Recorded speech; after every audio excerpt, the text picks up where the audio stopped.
Welcome, everybody. It's Flat Earth Friday, FRINGE-CAST with IronRealmMedia, TGIF. Thank God it's flat. My name is Josh Corey, with you again, as always, this week.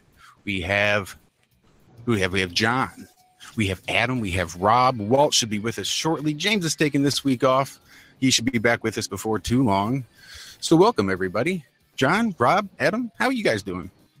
Hey, mate. Doing well this week. Apart from the echo. Awesome. Well, never mind. Moving on. Yeah, well, here we are. Now that I've unmuted and everyone can hear us. Hi, everybody. My name is Josh Corey. This is the Flat Earth Friday FRINGE-CAST with IronRealmMedia. TGIF, thank God it's flat. And now that we're all caught up again, since you can hear us. I heard you. It's been a hell of a Friday.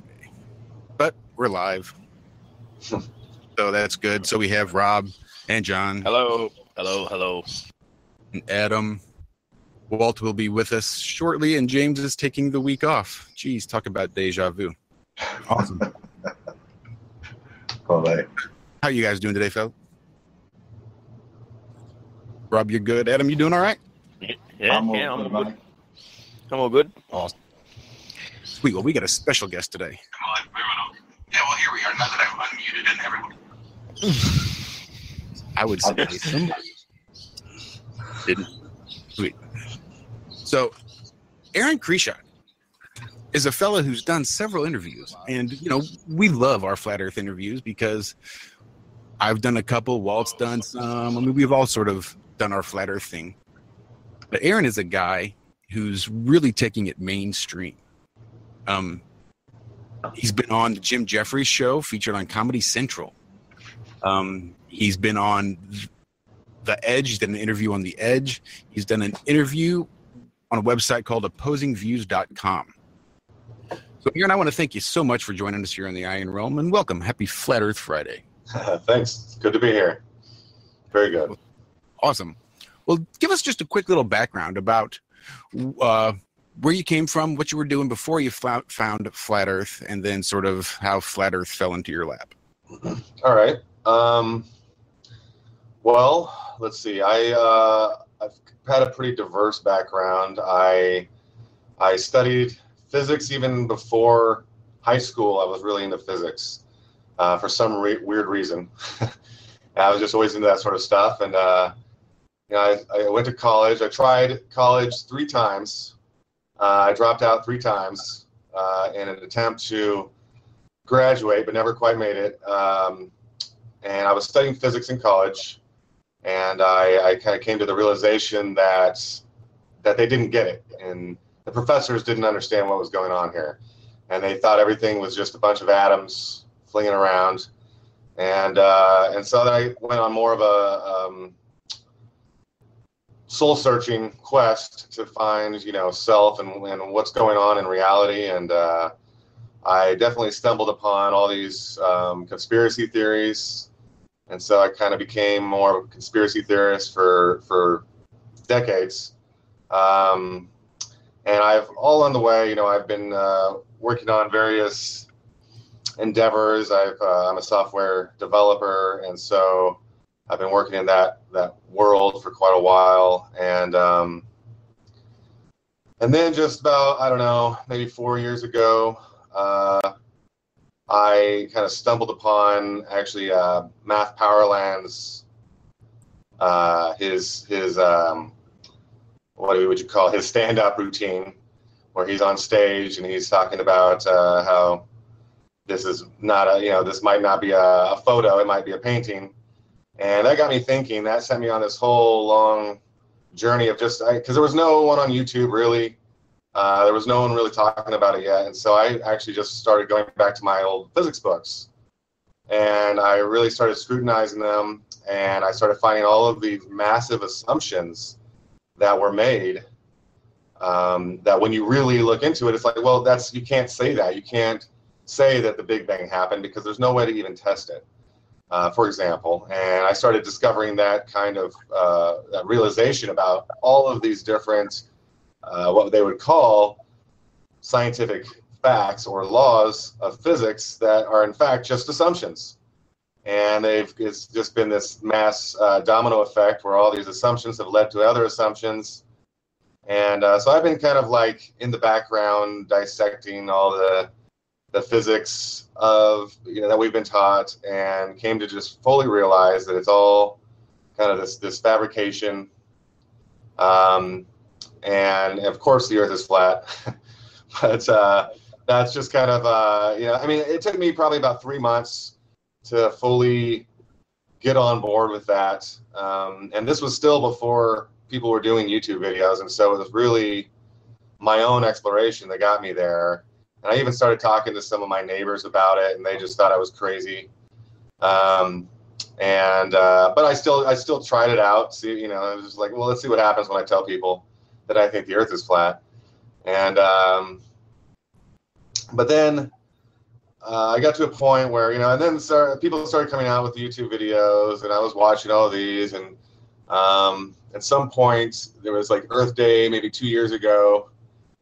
Patricia Steer and Mark Sargent were saying, let's make this Flat Earth Day. And I was like, yeah, that's a great idea. I want to do that too. And so I reached out to them. I said, I want to do that here in Los Angeles. And I created a meetup on meetup.com called It's a Flat Earth After All. And we had our first meetup on that Earth Day. Patricia and Mark announced it on their channels, and we had probably 10 people that showed up for that one. And ever since really I started that meetup, I've been starting to get interest from producers that were just, trying to do stories or do various pieces on this idea. And so the first one I did was actually The Edge with Jonesy, which was a live broadcast over the Dish Network, which we even made reference to the fact that we're being broadcast over satellites, which don't exist, on that show. And it was actually, it went pretty well. And then maybe a few months later, someone else hit me up, and honestly, it's been the last at least 6 months, I've been getting hit up by producers every other week. I've done a lot more interviews that haven't even made it yet to the public. I've probably done about 10 total, and I think only maybe 3 or 4 of them have actually made it out there yet. And right now, I actually have a documentary crew that's doing a full feature-length piece on myself and everything I've been doing and everything I will be doing. And so that will be coming out, I don't know, 6 months maybe or so. But we're still shooting it, so we'll see what happens. What do you think they asked you to do all this stuff? Well, at first they were interested in the group, and they connected with me, and then they came to one of our meetups. They started asking people questions, and then I had a private meeting with them, and I think they had gone from, well, they wanted to do something about the flat Earth, and then they decided, well, they wanted to do a more specific piece where they focused on a specific individual. I guess they've done a few pieces like this before, and so they were looking for something new to do, and they found me, and then they started talking to me, and they realized that I have a lot more than just flat Earth information, and then even the projects that I'm working on right now are also very interesting, and so that's why they just decided to kind of just tag along, and we've probably done 15 shoots. We went with I went with them to Kansas this last month to witness the eclipse, or witness a bunch of clouds covering the eclipse, and that was very fascinating. Actually, more fascinating probably because we got this pretty awesome opportunity to go into this building that was built in the 1930s called the Power and Light Building in Kansas City, and basically it's a Freemason temple. It was the first skyscraper, and it was the tallest building between New York and California for quite a while, and it was a power generator. It was actually, they used it to generate electricity. They used the fact that it was creating, using the electrical differential between the atmosphere and the ground to actually generate electricity. and it was the source of electricity for all of Kansas City for a period of time. And you can see this very clearly as we toured this building. It was fascinating because it had all this electrical conduit moving through the entire walls of the whole building. The building itself is 33 stories tall. You can actually go to the 34th floor, which is the very top of it, which I was able to go to. And it was amazing. There's all this kind of Freemasonic symbolism throughout the whole building. It was very fascinating. But and so this documentary is going to be really interesting, I do believe, because there's a lot of different segments to it. And so I'm looking forward to seeing it. And I'm looking forward to seeing what happens at the end of it. So when the film crew first started working with you, how was their reaction to you? Did they think you're a nut job, or are they on board to start with? I wouldn't say they were on board to start with, but I would say they are now. And I wouldn't say they thought it was a nut job either. They were open to it, you know. They were interested to hear what we all had to say. That's why they came to one of our meetups and just asked people questions. And I think they've been kind of gradually becoming more and more open to it, even to the degree where they're probably going to be flat earthers by the end of this, if they're not already. Yeah, I mean, we just went to the beach this last weekend to try to get some sunset shots, and of course the clouds were too much. We couldn't even see the sun mostly, but it was funny because they were blaming this on the chemtrails, and they're already, I've already got them seeing the conspiracies that are going on all around us, which I thought was kind of funny. Yeah, it's funny you say that. Last weekend, first when they introduced me, or Josh introduced me last weekend, I had a perfectly blue sky here, like it is this morning. Perfectly blue, not a cloud in the sky. And by 10 o'clock, I think I only went 2 hours with you guys. By 10 o'clock in the morning, 11 o'clock in the morning, the planes started. I personally saw maybe 6 or 7 planes, and by the end of the day, the whole sky was covered with trails. And I've never ever seen that here in the time that I've been looking. And a lot of the people, it's just the right sort of conditions today. It's the right temperature. Bullshit! Wake up, people! Wake up! Yeah. Well, on that day we went, which is actually the 10th of September. There was a few chemtrails, and then 2 of them formed a giant X. Which, how does that happen by accident? How is that just a natural phenomenon?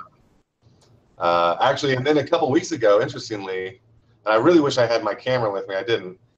So I did not get a picture of this. And so I might be the only one that saw this above all of LA, because I'm the only one that looks at the skies in LA.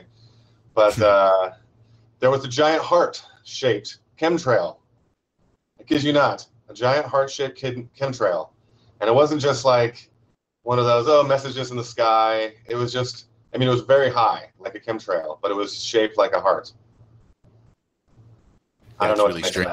Yeah. Did anybody see the vid with the Morse code, or maybe not Morse code, but the breaks in the chemtrailing at one part of it? Yeah, that was happening last week, actually, Adam. Yeah, the breaks. Yeah, I never thought too much about it, but I thought that was quite significant. I think, unless you've got what it shows, it wasn't a contrail. I think was the purpose of the demonstration. It was repeated rhythmic patterning that you saw. So it was clearly not a natural phenomenon you were seeing there. So that's what he was demonstrating, I think. I still can't believe that people can look at these trails and they spread out. They spread over the course of hours and hours. They spread out. That's not normal. Right. Why can't people see that? It's bizarre. But it's baffling to me. It's baffling. It's frustrating. Well, especially because we know that they've done this testing. I forget what year, maybe it was back in the 50s or 60s, they were doing all this testing where they were doing high altitude spraying chemicals to determine how far of a spread or a reach it would have. And they found that it was, perhaps hundreds of miles. It was crazy, and how much it would reach. And we know that that's fact. And so the fact that people then still deny, or then WikiLeaks has leaked all this information showing videos and photos of NASA and all of their planes retrofitted with all the chemtrail equipment, all the patents that NASA has on geoengineering technologies. I mean, it's just, there's so much evidence to support the claim that it's amazing that people don't acknowledge it. So how about the Jim Jeffries show? What was that like? I just, I saw the preview, the trailer for the TV show on Facebook. I'm sure I scrolled through my feed a few times, and I remember watching it all the way through a few times. And then it didn't dawn on me till some point yesterday that, holy shit, that's Aaron. Oh, yeah. Look at that. That's Aaron. Yeah, what was that like? Who's Jim Jeffries? Just for us, this side of the... All right, so Jim Jeffries is a comedian. Is he Australian? He is Australian. He has now this show called The Jim Jeffries Show. It's kind of like a talk show. And it's on Comedy Central. And he's been doing stand-up for a while. He's had a few kind of like, I think he was on Netflix or something with his stand-up. So, he's kind of a mainstream. He's definitely mainstream. I mean, his show is now considered one of the most popular shows on television right now. So that's who he is now. And I thought he was actually a pretty genuine person, seemingly, when I met him. We met we met in this parking garage at the studios where I guess I Love Lucy was filmed. They were trying to do it in this parking garage to make it all like all these conspiracy theorists in one group. And so that's what it was. It was a panel of these different conspiracy theorists. I didn't know any of them prior. There was one other flat earther who came more from a biblical perspective, but he did have a few good things to say along the way that, was supportive of it. But the thing was, I mean, we talked about flat earth in that discussion. The whole discussion was probably 2 hours. We talked about flat earth probably an hour and a half of that 2 hours, and only about 10 seconds made it into that final segment.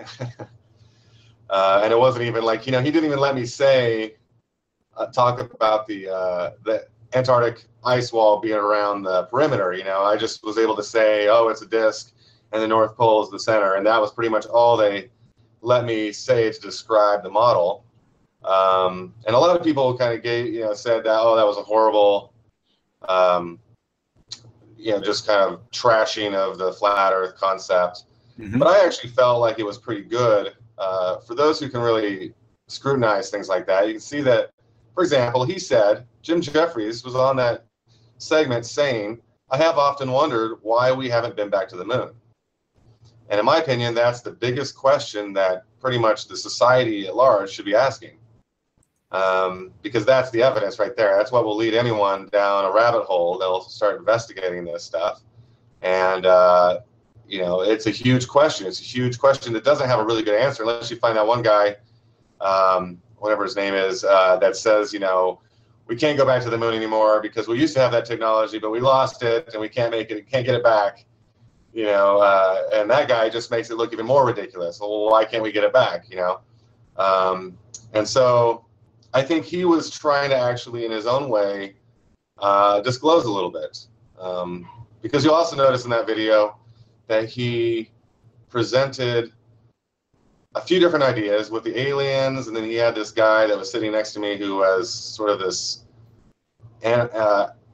archaeologist kind of investigator that really was out there, really far out there. And it was obvious that they wanted to have people that were just pretty crazy conspiracy theorists on there. And actually, when I was talking to the producer on the phone before, she was really surprised that I had a scientific basis. And so we ended up talking for like 2 hours, just me and the producer. And then, they still brought me on the show. And I think there was a certain degree of that was an attempt at disclosure.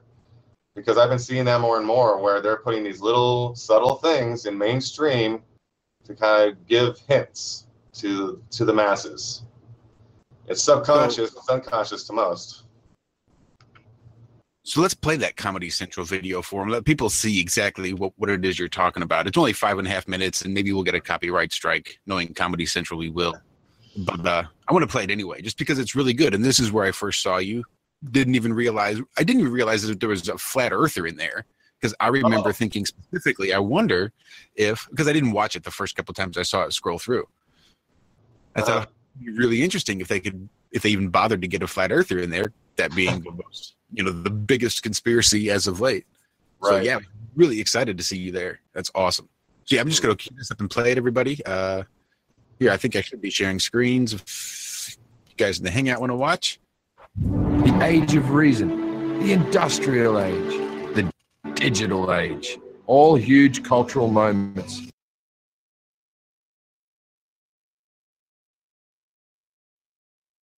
And it would appear that this may be just a little taxing for my system. So I'm going to see if maybe I can't drop that quality down a little bit, or let it buffer, or something, in hopes that it doesn't just completely crash my entire system, which it looks like it's doing now. So I'm just going to sit on my hands and wait patiently for my little mice to run as fast as they can on their little wheel inside my computer to do all their computations that they need to do, because I'm pretty sure that's what my operating system is. And we'll just see exactly how badly I screw this up. So far, so good. I think I've got it paused so we can buffer, which it doesn't really look like it's doing anyway. Font, background, and background opacity. Nothing that I really need. Here, let's try this. Don't mind me. We're just doing this stuff real time.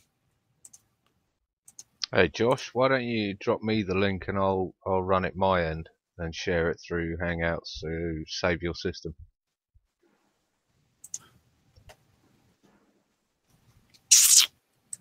But today, it's easy to see that a new age is dawned.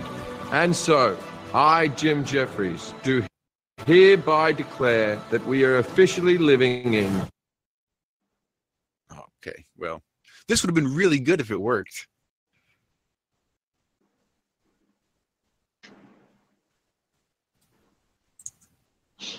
All right. I can do this. Did you hear what John said, Josh? Yeah, I did. I got it right here. I just needed... I don't think I can do it full screen. So what I can do is just make it smaller. We'll try this. The age of bullshit. That's right. Modern technology allows us to spread non-stop bullshit around the globe. Lately, there's been an explosion of it. Clickbait headlines, cable news clips, and nowhere is the explosion of bullshit more obvious than the mainstream conspiracy theories. I don't like them putting chemicals in the water that turn the friggin' frogs gay. Do you understand that?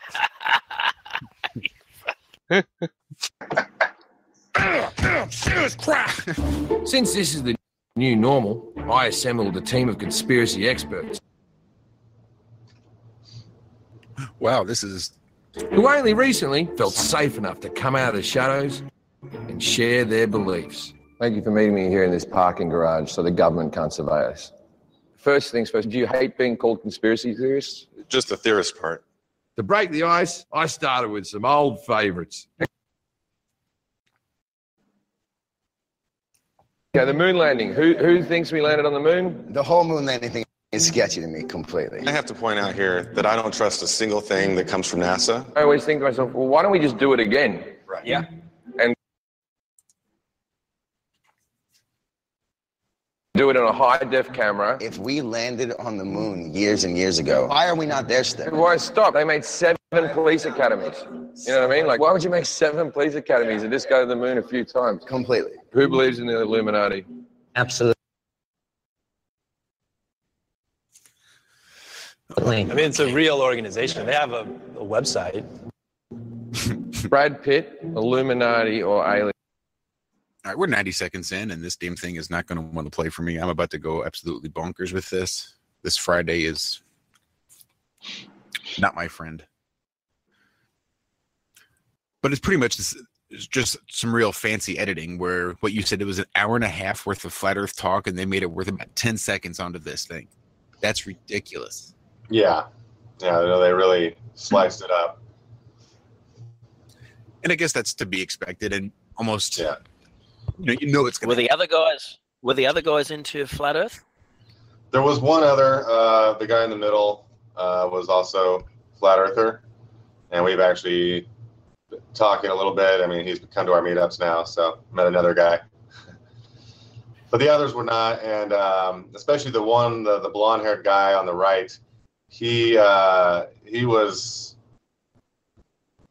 very sure that aliens exist and, reptilians and shape-shifting and all this, but he thought that Flat Earth was just complete ridiculous idea, and it was pretty funny just to see that that contrast. And it was funny, too, because at one point Jim Jeffries asked, well, who here has seen UFOs?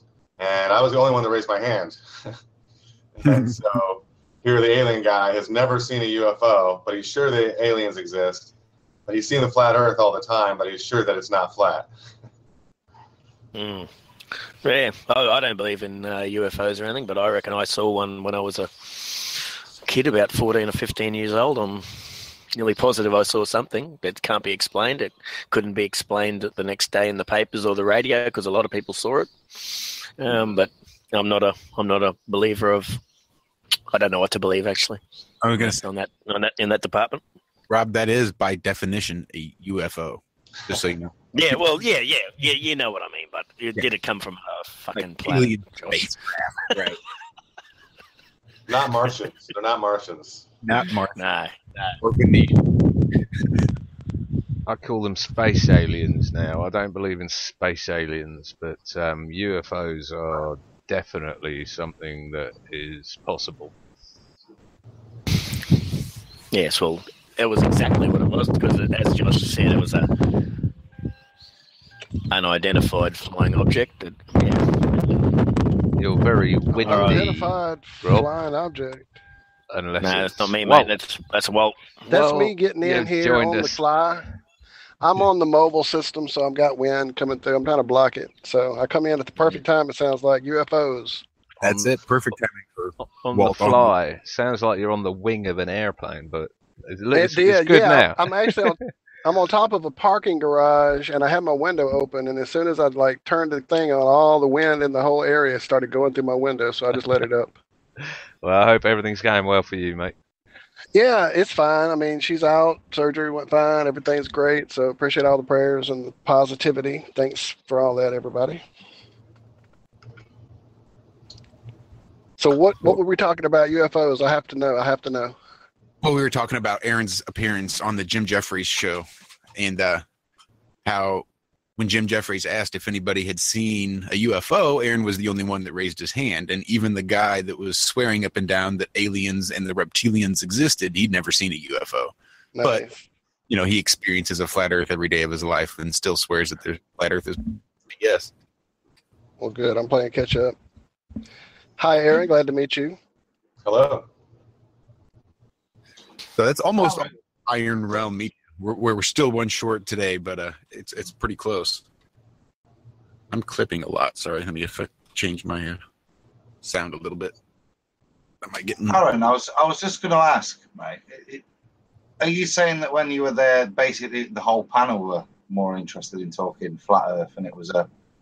Well, arguing it. Most of them thought it was complete, ludicrous, and so they were arguing it. Yeah, but we were talking about it most of the time. By far. Well, it is the biggest thing conspiracy-wise ever, isn't it, really? Well, it's pretty much the only conspiracy that anyone can go out and get off their fat ass and fucking prove. Right. Just saying. You can't prove a JFK. Make. Go ahead, Ian. Yeah, sorry, John. Yeah, sorry, mate. That was the point I was going to make. That of all the people sat around there, you know, all the ancient aliens and all these sorts of things, and even UFOs. I've seen a UFO, light in the sky, changing speed and direction in the sky. Not explainable, but no bloke, reptilian or alien looking, that gave me a wave from a window. Do you know what I mean? So whatever that was isn't proof of anything. Yeah, that would have been something. Yeah, is it? Well, it's not proof of anything, certainly in terms of those sorts of theories. But as John's alluded to there, and that's the point I was going to make, is flat Earth actually is measurable and demonstrable in many ways, quite simply. Yeah. So I don't know whether that was something you kept referring to. Do you know what I mean? Yeah, I mean, I think, you know, it's just we've all experienced the resistance to people when they first hear this idea, and they react emotionally. That's pretty much what was going on. I mean, Jim Jeffries was mostly just laughing at it, but I don't know. I think he was hearing it. He was hearing what you know, I was saying, and what Joe was the other guy, the other flat earther, who was saying some things, and he was hearing that, and it really just came across. I mean, if you could have seen the whole 2-hour discussion, I think it would have been quite obvious that Jim Jeffries was sort of realizing that the alien guy was full of it, and that the other guy who said that he had found dinosaur tissue in his backyard. Did dinosaurs use tissues? Only sometimes. Only when it's chemtrailing. Kleenex. Aaron, did you get the? Did you ask yourself why you think these people are, you know, these mainstream people are covering this sort of thing now? Do you think it's because they're feeling the fact that they're becoming irrelevant? If they don't talk about it, they're gonna become irrelevant, because if they're not talking about it now, then the likes of you, me, and most others that are awake to these so-called conspiracy theories are just going to turn off. The Joe Rogans and all the rest of it are just going to sink to the side if they don't cover this stuff. Is that the sort of impression you got from this guy? He's laughing about it, but he feels he's got to cover it. Yeah, I think there's some degree of that. I think you know, a lot of them just want to know. They want to have someone on their show so that they're covering it, and they're curious about it too. I think a lot of people are curious, and there's a lot of people in Hollywood and just media in general that probably know about it, that don't talk about it, and they're not announcing that they believe this, because that would be suicide for their career at this point. And you know, Jim Jeffries had us on his show, made us all look pretty foolish, but still got some of the ideas out there, and he got some of the ideas to himself as well. And you know, I think there is definitely soft disclosure going on here. I think a number of things have been happening where it's like, I mean, even just Obama talking about it. How many times did he bring up the flat Earth? Yeah, right. I think they're gradually preparing us to reveal this information. My theory is that they're going to come out at some point. They're going to reveal that there's been some deception, and they probably won't call it deception, and they'll justify it in some way. Maybe they'll say that, you know, NASA had to do that because of national security. They'll have some reason for it, because at this point it's gaining so much traction that I think they're going to have to do that. Otherwise, you know, we're just going to. I mean, if the flat Earth takes over big enough, then it's sort of like the end of this power structure that they've created, and so they need to control it in some way. Yeah, I agree. And so, how are they doing that? I think they're doing it through soft disclosure. They're coming up with some excuse. You know, maybe they were going to try to do the fake alien attack, but now there's a lot of us that are onto that as well, and so maybe they're not going to try that, and instead they're just gonna try something to deal with it, you know. And of course, right now they're really just trying to snuff it. I think the point is that if flat Earth was so laughable and so ridiculous that anyone could go out and prove it tomorrow, then these people wouldn't feel compelled to have to cover it, whether it's ridicule or even giving us a fair shout. They wouldn't feel compelled. It wouldn't be news. The fact that these, I mean, right up to the president, like you said, is covering it, should make anyone out there that's skeptical get off their ass and go and look at it themselves and you know, prove us wrong, because that's where every flat earther came from. The reason it's taking traction, John, is because people can see things that they shouldn't be able to see once they look into the math. They can see these islands, they can see these buildings, they can see all these things that they shouldn't be able to see. Yeah, that's my point. And we've been brainwashed into thinking. We've been brainwashed into thinking that when you're standing on a beach and you can actually see 20 or 30 miles, that's normal because we're huge. But when you go and see the math, and that's what a reasonable thinking person, that's the people that we're catching. Not the completely brainwashed people. It's the people that can have a look at it and go, that's a bit weird, and then they go and have a look into it themselves. And as that rolls on, there'll be more and more and more and more of us, and it's pretty hard to stop. Like when Neil deGrasse went on to Joe Rogan, just recently, I think it was in a response to something. I forget what it was. Someone said something in the mainstream. Maybe it was Kyrie Irving, actually, when he came out. And then Neil deGrasse went on to the Joe Rogan show to talk about flat Earth. And, he just ridiculed it. He just belittled it. He just talked about how stupid flat earthers are, as opposed to introducing any science.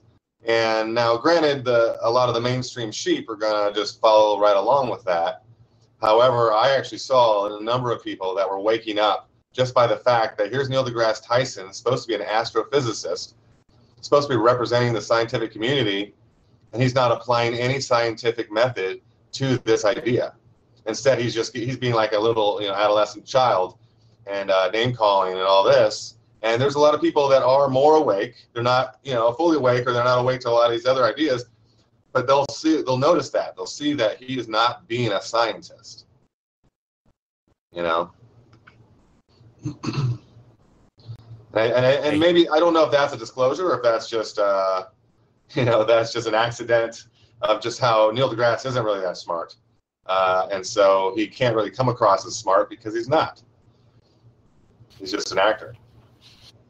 And when I see buildings that can't be explained because of they're that far away, they come out with some shit like refraction.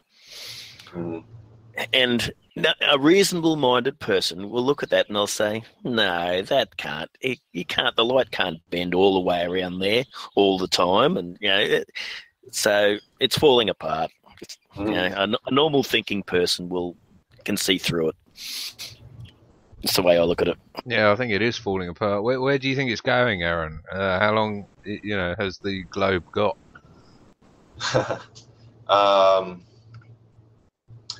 Honestly, sometimes I think it could happen soon. I think something could really happen here. Let's say that they do impose some massive, false flag, like 9/11 scale. Upcoming is the 22nd, 23rd of September, which are big dates for the Illuminati and for astrology, and then you have, I just heard that on the 24th there's supposed to be a comet that's supposed to hit Earth. I could see something happening on a big scale that would sort of cause such a rift. I mean, even just look at the hurricanes. I think what the hurricanes actually did was woke a tremendous amount of people up to the geoengineering that's going on, the weather warfare that's being committed against the people of Earth. Yeah. And And there's a lot of people who, they're not flat earthers, but yeah, they're seeing this, and they're seeing that NASA has all these patents, and they're doing all this geoengineering, and then we have these hurricanes. And if you look historically, in the last few hundred years, there would be maybe 1 hurricane, 2 hurricanes every 100 years. And now we're having 1 every year, or a few every year. Well, there's been 12 years of drought so far. I mean, if that's not, how they can claim that's not sort of engineering, or now that we know, ever since they've published the owning the weather by 2025 and all these other militarizing weather patterns and HARP and all these other things, to have a 12-year drought in hurricanes and then suddenly have, what is it now, 4, 5 in a row, one after the other. I mean, that's just crazy. It is, and just to look at the patents that they have, the technologies they've been working with. I mean, technically, geoengineering is a violation of the Geneva Treaty of, I think it was 1978, and then, but they still do have these technologies that they've been working with, HARP and various others, that are capable of stopping a hurricane or mitigating the damage from an earthquake. So how come Mexico, they didn't even know about that earthquake before it happened? I mean, we have that technology. And how come they weren't applying these technologies to help mitigate the hurricanes? Instead, the NASA Space Center down there in, I think it was Louisiana, is pumping out these clouds during the hurricane. Literally. Right. It's in Mississippi. I live a few miles across the state line from Mississippi where they actually pump that thing up. I can watch it build clouds across the horizon line where I live down here. Yeah. Well, and they're doing that now? Pretty insane. Well, they do it every day, John. Every day I watch clouds get made over there and sent up into the sky. Yeah, wow. They've been doing it since this season began. That's what they're doing. You hear it? I see it. I can see it. I mean, I know what natural cloud. I've been out here in this part of the world my whole life. I know what natural cloud formation on the sea looks like. I've been on offshore boats working. I've watched hurricanes forming naturally. I've watched clouds forming naturally my whole life. What I see happening, boiling up into the sky, looks like somebody literally dropped dry ice off of the ocean. That's what I thought it was the first 5 or 6 times I saw it happening. I literally thought they had dropped dry ice into the ocean. That's how it was boiling up into the sky in front of me. And I'm like, this is incredible. What's going on? And about a month and a half later, that video got put up, that Top Gear, the guy from BBC, showing the big NASA platform out there in Mississippi, where they had to clear 250 miles of wildlife because the sound was so loud it would have killed these animals. Over like 20 years.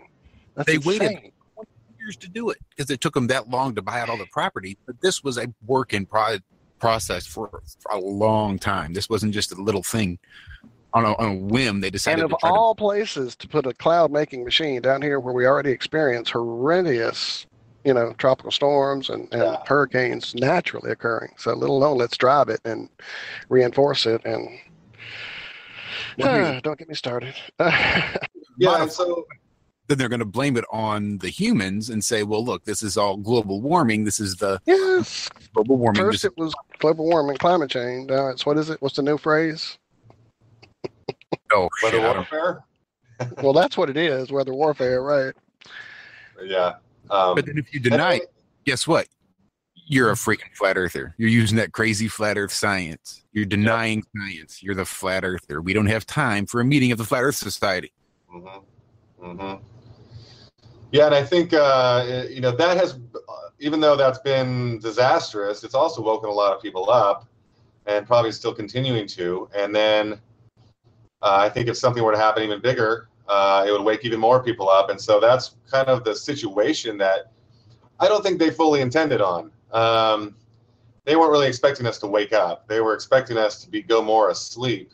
And so the fact that we are waking up, and then if something were big to happen, I think that would even wake us up to the point where we would really decide to do something about it. And so I think if they do something big, that's going to be, in our favor, essentially, for the long run.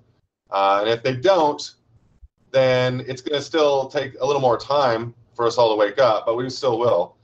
And it'll just reach a certain critical mass, the 100th monkey effect, where enough people realize this truth that it sort of just instantly leaps into the minds of everyone else. Aaron, what about the thought that like you say, they're waking people up, but they're also sending the dogmatic, indoctrinated repeaters even more down the I love NASA and your government loves you tube.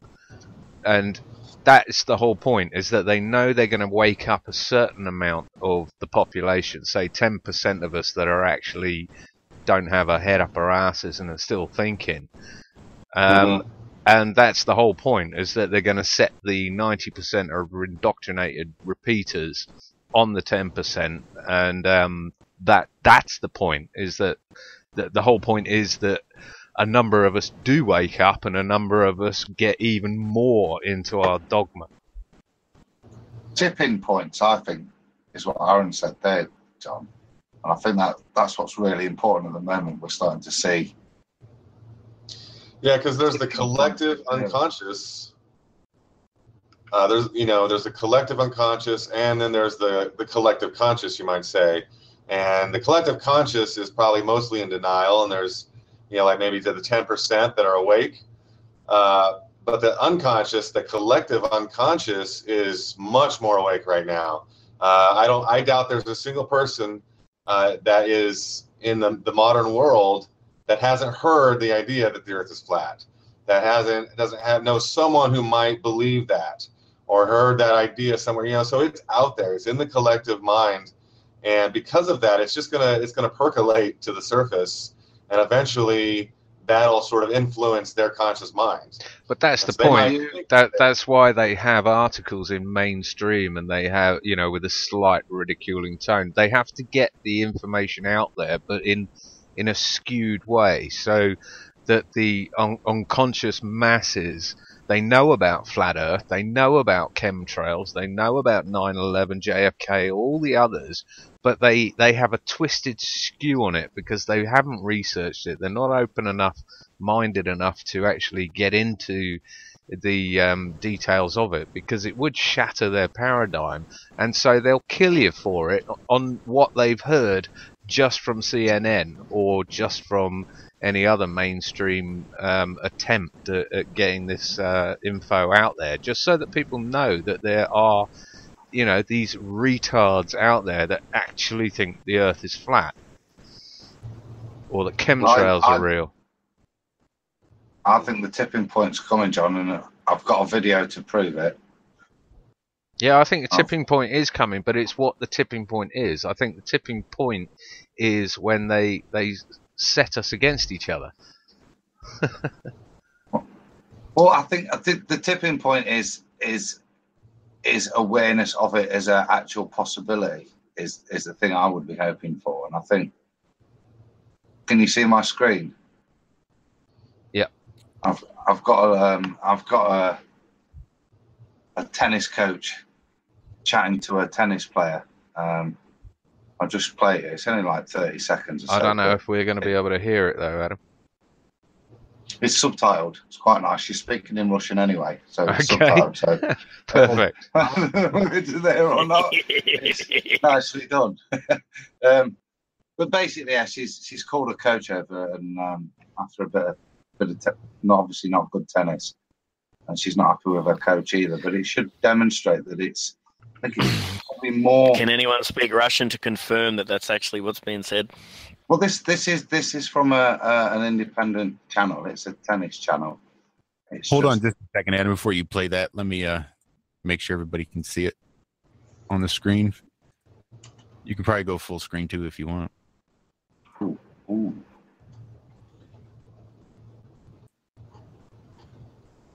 And let me just adjust it accordingly. All right, you should be good. I won't do the disservice of a bad shot. So.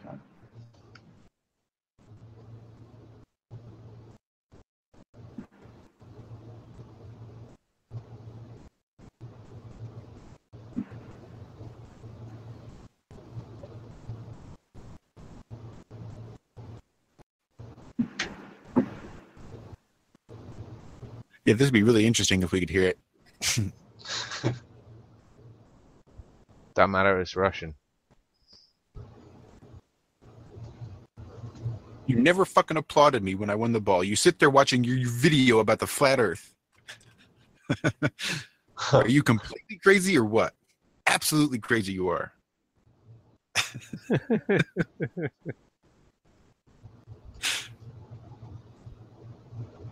There you go. So it's just something that's been caught up there, lot, and within the commentary, I just thought it just kind of proves to me that there is a tipping point coming, and there are. It's now, you know, it's a conversation. He's obviously, you know, got a lot of time on his hands. He's quite clearly demonstrating that it is penetrating into the internet, whether they trying to subdue it or not. Mm-hmm. That's a good picture of the eclipse sun there.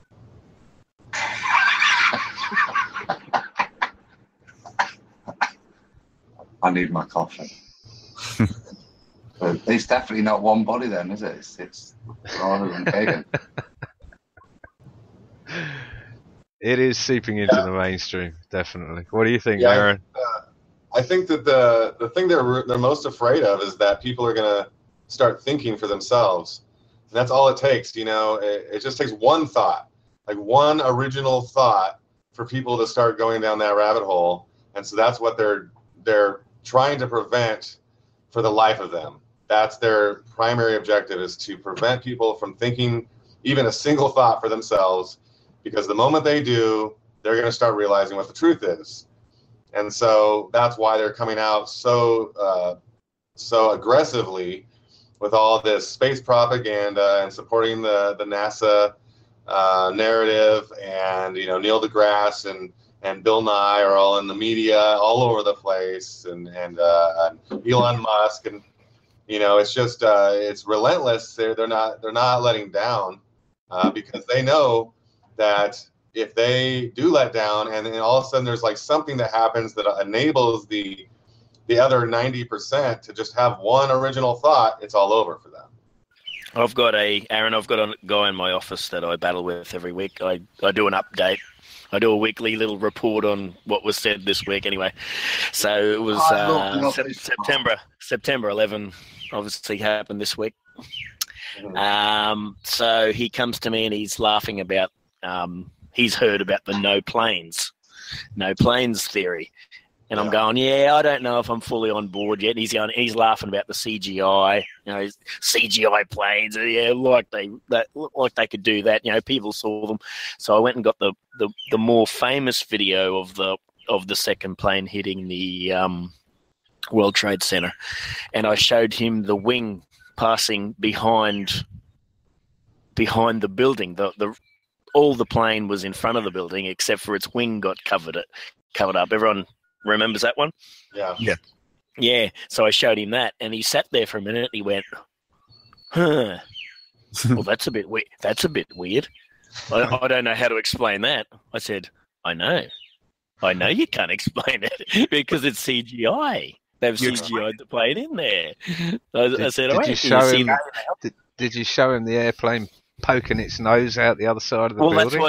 That's the first one he saw. That's the actual first one. He goes, that wouldn't be the nose. He said that's the explosion and the shape of the nose. It's sort of pushing through. But he goes, that's not the nose. I said, and so I showed him the wing, which he hadn't seen before, and he just walked off.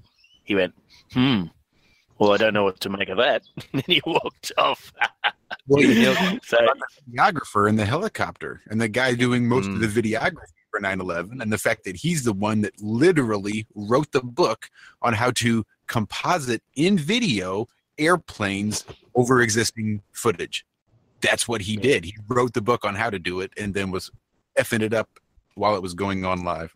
Yeah, Aaron, have you heard of this software? You said you were a software engineer or something along those lines. Have you heard of that sort of, as you're shooting it live, superimposing weird stuff that they were clearly using?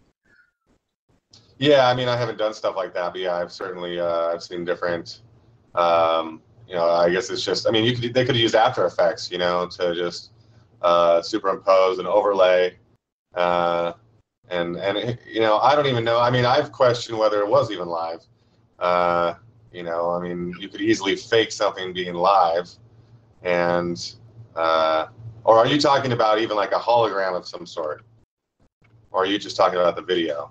Well, the guy in the helicopter that was made a lot of these recordings is a guy that literally wrote the book on basically how to superimpose these aircraft over existing footage. That's sort of what he did, and then he happened to be in the helicopter at the time taking this footage. Right. It seems to me like they were just trying to edit it in that 7-second delay time period. So they were trying to get something composited in that 7 seconds, and that's why there were so many mistakes. And in terms of it being live, you can't rule out the BBC reporting Building 7 dropping 20-odd minutes before it did drop in the background of talking. I mean, that was, yeah, I mean, it could have been, it may not have been live at all, but we do have people actually that say they were there watching it live, like David Weiss and a couple of other people, I think. But yeah, who knows? I can't believe a reasonable thinking person can look at Building 7 and say that is even remotely possible that could happen. You know, that's the thing that woke me up for everything we see anywhere in the conspiracy world. That's what woke me up. The Building 7, that cannot happen. It can't fall down like that. How many reasonably... And any reasonable thinking person can't... They can't see that. How many reasonable thinking people do you come across on Twitter talking about Flat Earth, talking against you on Flat Earth? There aren't that many reasonably thinking people. I don't deal with them. I used to deal with them, John, but I don't deal with them anymore. So nobody now. I used to think most people were reasonably thinking, given the facts, and sat down and not in a sort of aggressive or defensive environment, but nah. Everybody bar one person that I've ever shown Building 7 falling over has gone. That's weird. Everyone bar one, which is my father-in-law, who is the most frustrating person you'll ever see in your whole life. It's because I married his daughter. I think he thinks that he has to be smarter than me with everything that I say. So if I say it's black, he needs to say it's white. Yeah, that's about right. He must. Just remind him what you're doing to his daughter every night. Oh, what? Sorry? Just remind him all the horrible things you do to his daughter at night. We are IronRealmMedia, and we like the little Easter egg because the elemental symbol for iron is Fe, and we're into flat Earth, so we kind of had that whole thing going, and you popped up with a website called IronRevolution.org. Mm-hmm. So I specifically saw it, but did almost no research because I wanted to have you explain it to me. What exactly do you have going on over there at IronRevolution.org? Well, basically, I'm putting together a cryptocurrency called IronCoin, and that is just the beginning. So if you go to that website, you'll just see a very simple splash page that's just talking about that it's coming, because it is. Again? Say again? What was the name of the currency? IronCoin.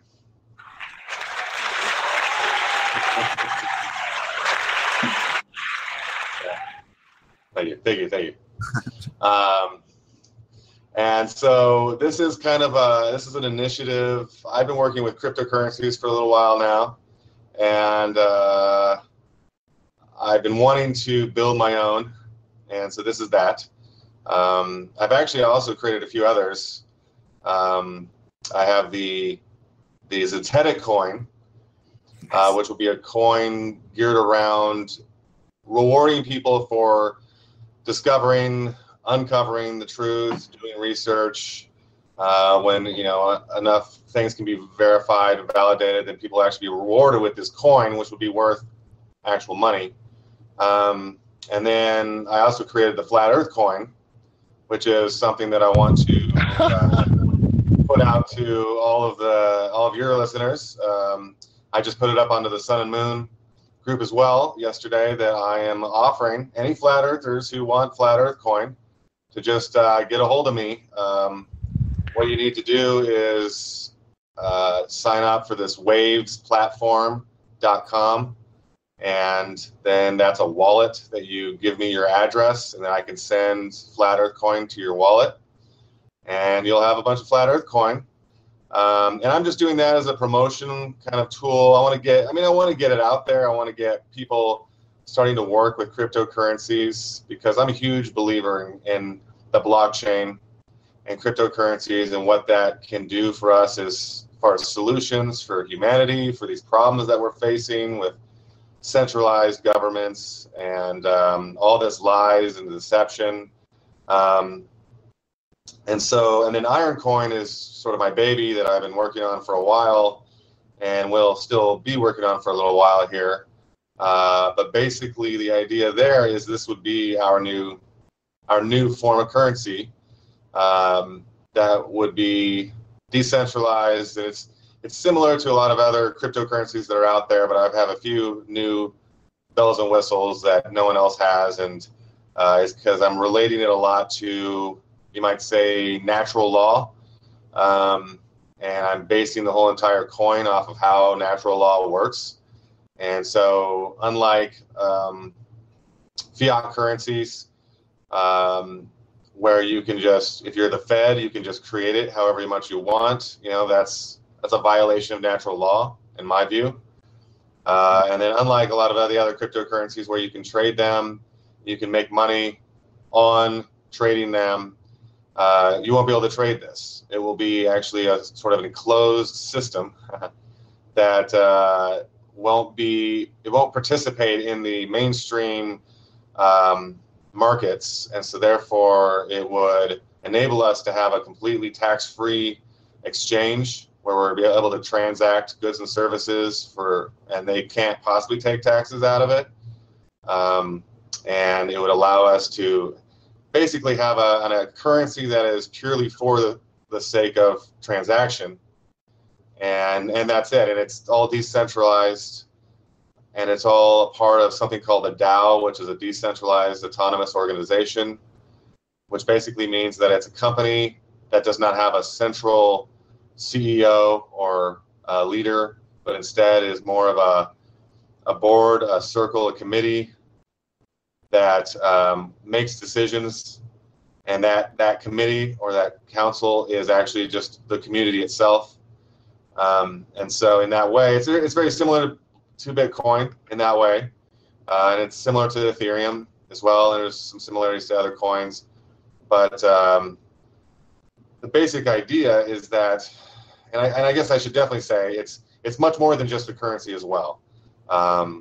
You can think of this as we could create a decentralized governance, a decentralized infrastructure for which to manage all of our supply chain and logistics, all of our communications, all of our personal information can be protected through this kinds of technology. We can actually even attach it to the being, the person itself. So now, so each person has their own vault that is completely private, and the only way to access it is through your, let's say, your voice, your fingerprint, your however you want to set it up, or just a password. And then you have your own vault that is accessible from anywhere in the world, but it is only visible to you. And that technology would be running through all these different areas. And it's kind of like an all-in-one solution for blockchain. And I will be hopefully launching it in the next few months. I'll definitely be launching what's called an ICO here in the near future, next couple weeks probably, where basically what an ICO is an initial coin offering. And so the idea here is that I create a certain amount of Iron Coin that I will then put out to the community, and the community can buy in on some of that, however much they want, as an investment. And now they have Iron Coin in their wallet. And then in the future, ideally, the value of this Iron Coin would go up. So that's why it's an investment. You could sell it, you could trade it, you could exchange it. And that's what will help kind of, it's like a startup seed capital to be able to actually go through, because ultimately I need to build a team. I've been doing everything myself. even as far as all the business development and all of the software development, and even a lot of the design and branding. And so yeah, I need to be able to basically put a team together, be able to pay that team to be able to do this the right way, and launch a platform that would essentially allow us to it'd be an alternative to the current system and many of the systems. So in terms of the infrastructure, in terms of how we conduct commerce and trade throughout the world, in terms of how we communicate, in terms of how we store our information, our private information, our public information, how we interface with all these social networks. The social network itself will be this, and so it's going to be many things.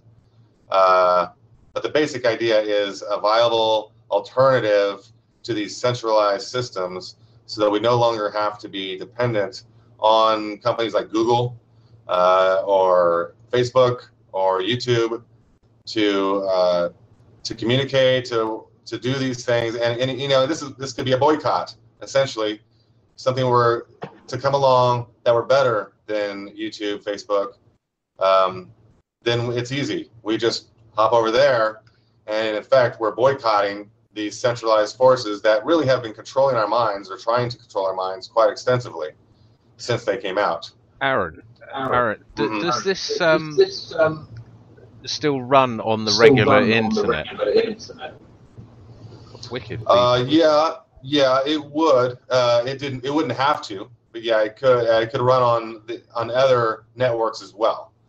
So it could be run on private networks, or you know, USB stick basis, or wireless between phones, or this sort of thing. The only reason I ask is that obviously the regular internet is completely controlled by hubs, and that can be, with the stroke of a key, you could just literally block the IP address to the Bitcoin server, or even multiple distributed Bitcoin servers. I don't know anything about Bitcoin, but I do know about the infrastructure behind it, and know that whole segments could just be eradicated at their will, unless we had some sort of way of, you know, like I say, just walking up with a USB key and saying, I'll buy that off you for iron coins, and here's my USB, and take it off there. Mm-hmm. The potential for that's there, yeah? Absolutely. And really, it's not, I wouldn't say it's tied to the internet directly. You could absolutely have just a local network that's running, you know, Bitcoin or other cryptocurrencies. And the internet itself is highly centralized, which most people don't realize. You know, they could shut the whole internet down, which I actually speculate they will do at some point. That's probably their trump card, is that they have a switch, and they'll use it when they need to. When things get too out of hand, from their perspective, they will use it. And so even some of these technologies have already been coming out to counter that problem, which are doing things like creating a new decentralized form of internet, which there's a few ways you can do that. And so that's part of this technology too. That's part of it. That's what I even mean by infrastructure and communications, is our ability to get off all of these centralized systems, even the power grids. You know, there's ways. I mean, there's of course sustainable technologies to create electricity, but there's also ways that we can use the current infrastructure of power grid as more of a peer-to-peer collective, as opposed to having to get our energy from these centralized sources. Yeah, that's exactly what I was talking about. But also not just electrical needs, but the actual internet itself. I mean, not what we understand the internet is at the moment, but you know, harking back to the mid 90s, where you would dial into your friend and you would share files. That in itself is a form of internet.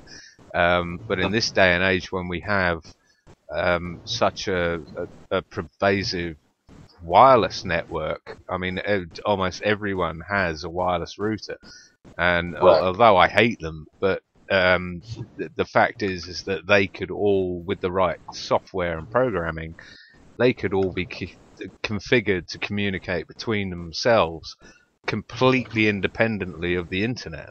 That's what really interests me. Yeah, me too. I've been into that idea for quite a while, and so absolutely. I mean, I think you're seeing it, you're understanding this vision, which isn't really my idea per se. I've met a number of people who have had similar ideas and visions.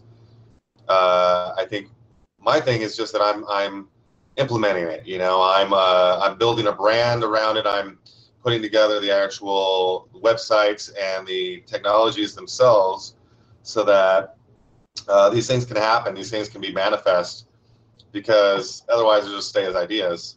Yeah. But I'm inviting all the people who have these same visions to come, you know, join me on these projects. I was about to say, Aaron, I mean, IronRealmMedia, Iron Coin, it's a match made in heaven, it sounds Absolutely. like, man. We definitely will, you know, I myself will do anything I can to help you out with this, man. I don't know the programming side, but we can definitely help you with branding and promo. Well, I think it's marketing. brilliant that you're actually doing it. It's great. I'm blown away by this whole You're doing thing. something yourself.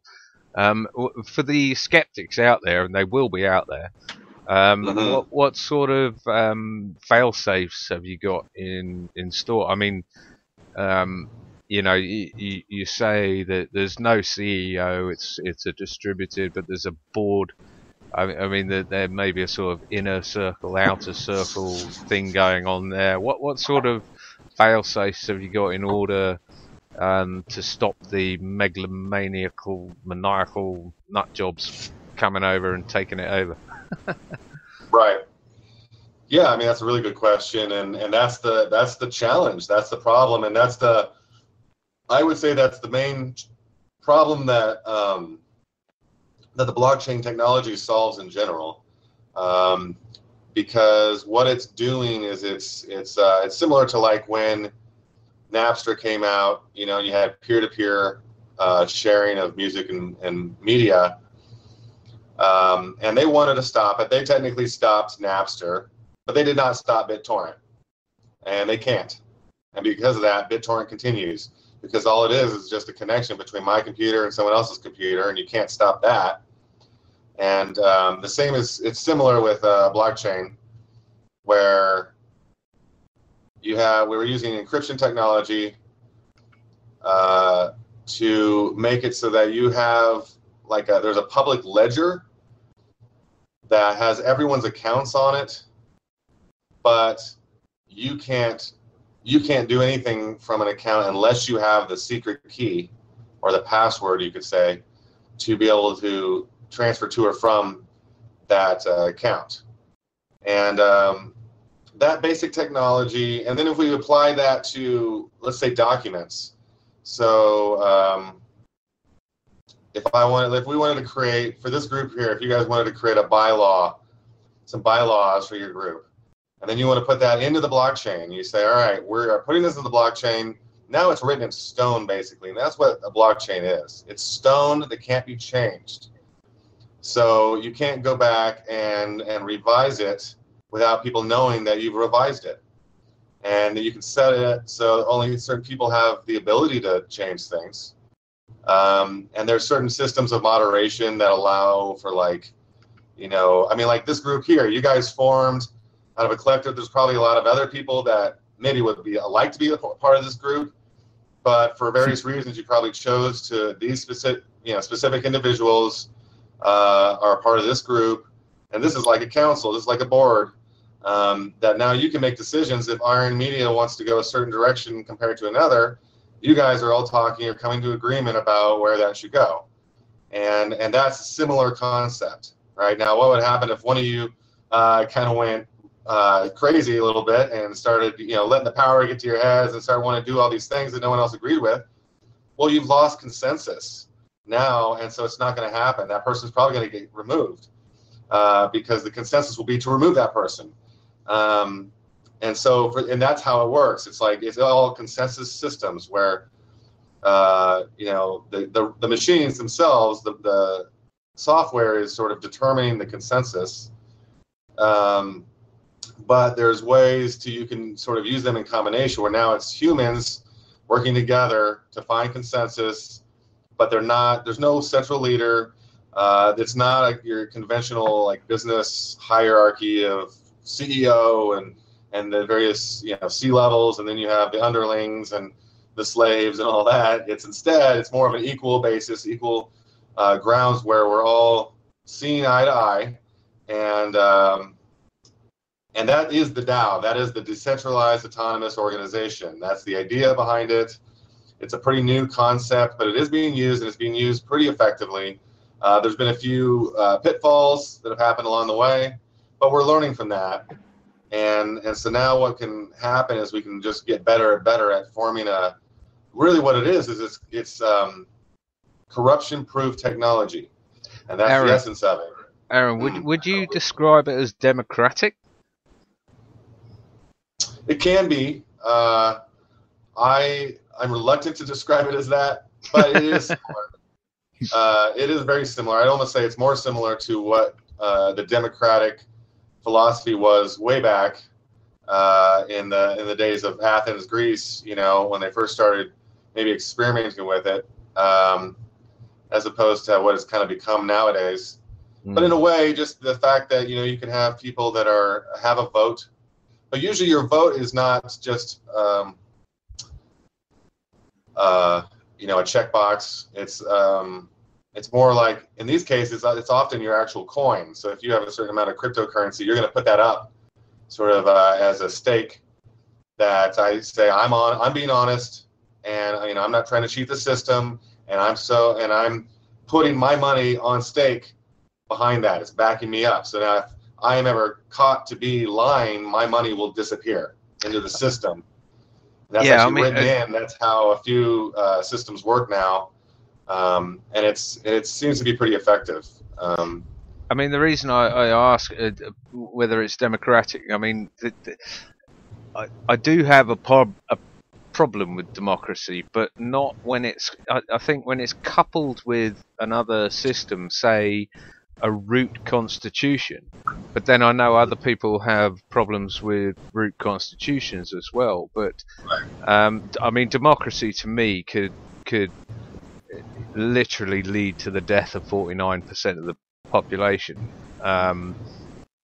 But a democracy where you can't vote on killing 49% of the population because it goes against the constitution is another thing. I think, democracy's interesting, but it needs to be coupled with other voluntary pillars. Sorry, voluntary, Josh. Yeah. I was going to say it needs to be coupled with voluntary interactions. You want to be a part of the democracy. You can't force your democracy on someone else. Yeah, and in that case, you've sort of got tiers of, there's Constitution, but then you'd also have people who don't want to be part of the Constitution either. If the Constitution said, "Thou shalt not kill, thou shalt not steal, thou shalt not do this, that, and the other," then It's a good idea. Sorry, carry on, Aaron. So that's a good idea for a constitution, but I think not bad. important part is that we haven't had up until recently is the decentralized component. I think that's been the problem with our democracies, is they've always been centralized, and so now it seems like we're voting for representatives that then will make decisions that really they're not checking with the voters. Once they're in office, once they're in their position, they're not really checking with the voters to see what they think that decision they should make. It's more usually the lobbyists and the interests of the lobbyists that they're making decisions based on.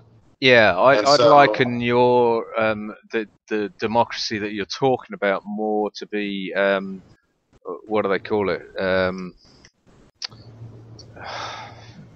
Interactive democracy, or where there is no parliament, there is no central government.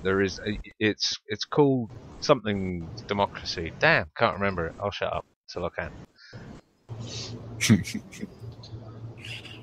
I'm just seeing a question here on the chat about this. This is a good question. They're asking about how, if the internet shut down, would we still have our Bitcoin?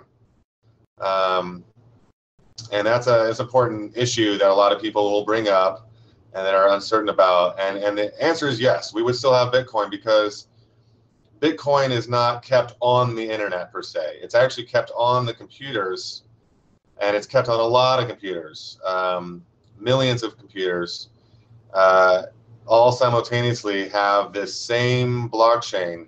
And that's the whole technology. That's how this works. So a blockchain is basically just it's the ledger itself. So whenever someone does a transaction, that is a block, and then that goes on to the chain, and it just keeps on, stacking up like that. And if ever someone tries to do a transaction, here's the blockchain, and it doesn't match the other blockchains, now we've got a disagreement, and they go through the process of determining consensus to find out, well, what's the correct blockchain? And so then the majority of people that have the correct one, that'll determine the correct blockchain. And then the one who was found to be the fraud will be booted off the system, and all their Bitcoin will be lost. And so by that, how it works is if the internet shut down, we would still have it on our computers. We still have the blockchain on our computers. Once we got back connected again to some sort of internet, whether it's the same old internet or a new internet, then we would be able to sort of start back from where we left off. And you can even do things, there's things called off-chain transactions, which Bitcoin can't do yet. They're planning on it. But it's the idea that you wouldn't even need to have the internet to be able to do transactions. And that's a pretty snazzy cryptography technology, but it's very doable. And maybe the question should be, what if the electricity went down? Right. So then we would have to create alternative sources of electricity, and then we might have to create our own new infrastructure for an internet, which wouldn't actually be that hard because the infrastructure is already there. But if you were a Bitcoin millionaire and suddenly the electric grid took a hit, you would no longer be an internet millionaire or a Bitcoin millionaire. Well, until the next system. You wouldn't be able to spend it until it's resolved. You wouldn't be able to use it until it's resolved. Although, yeah, like I mean, I'm talking blockchain, extremes, obviously. Yeah. Well, in that case, it's good to have gold and silver too. Sorry, Adam, what was that? I was saying the same. I'd stick with gold and silver as your best bet. But well, that's the point, is that it doesn't rely on electricity. Yeah. Well, that's the argument for every cryptocurrency. Aaron, I had a couple of just quick questions in terms of, first of all, as you allude to, their actual value. If it's independent, is it interchangeable? Are you expecting it to be tradable?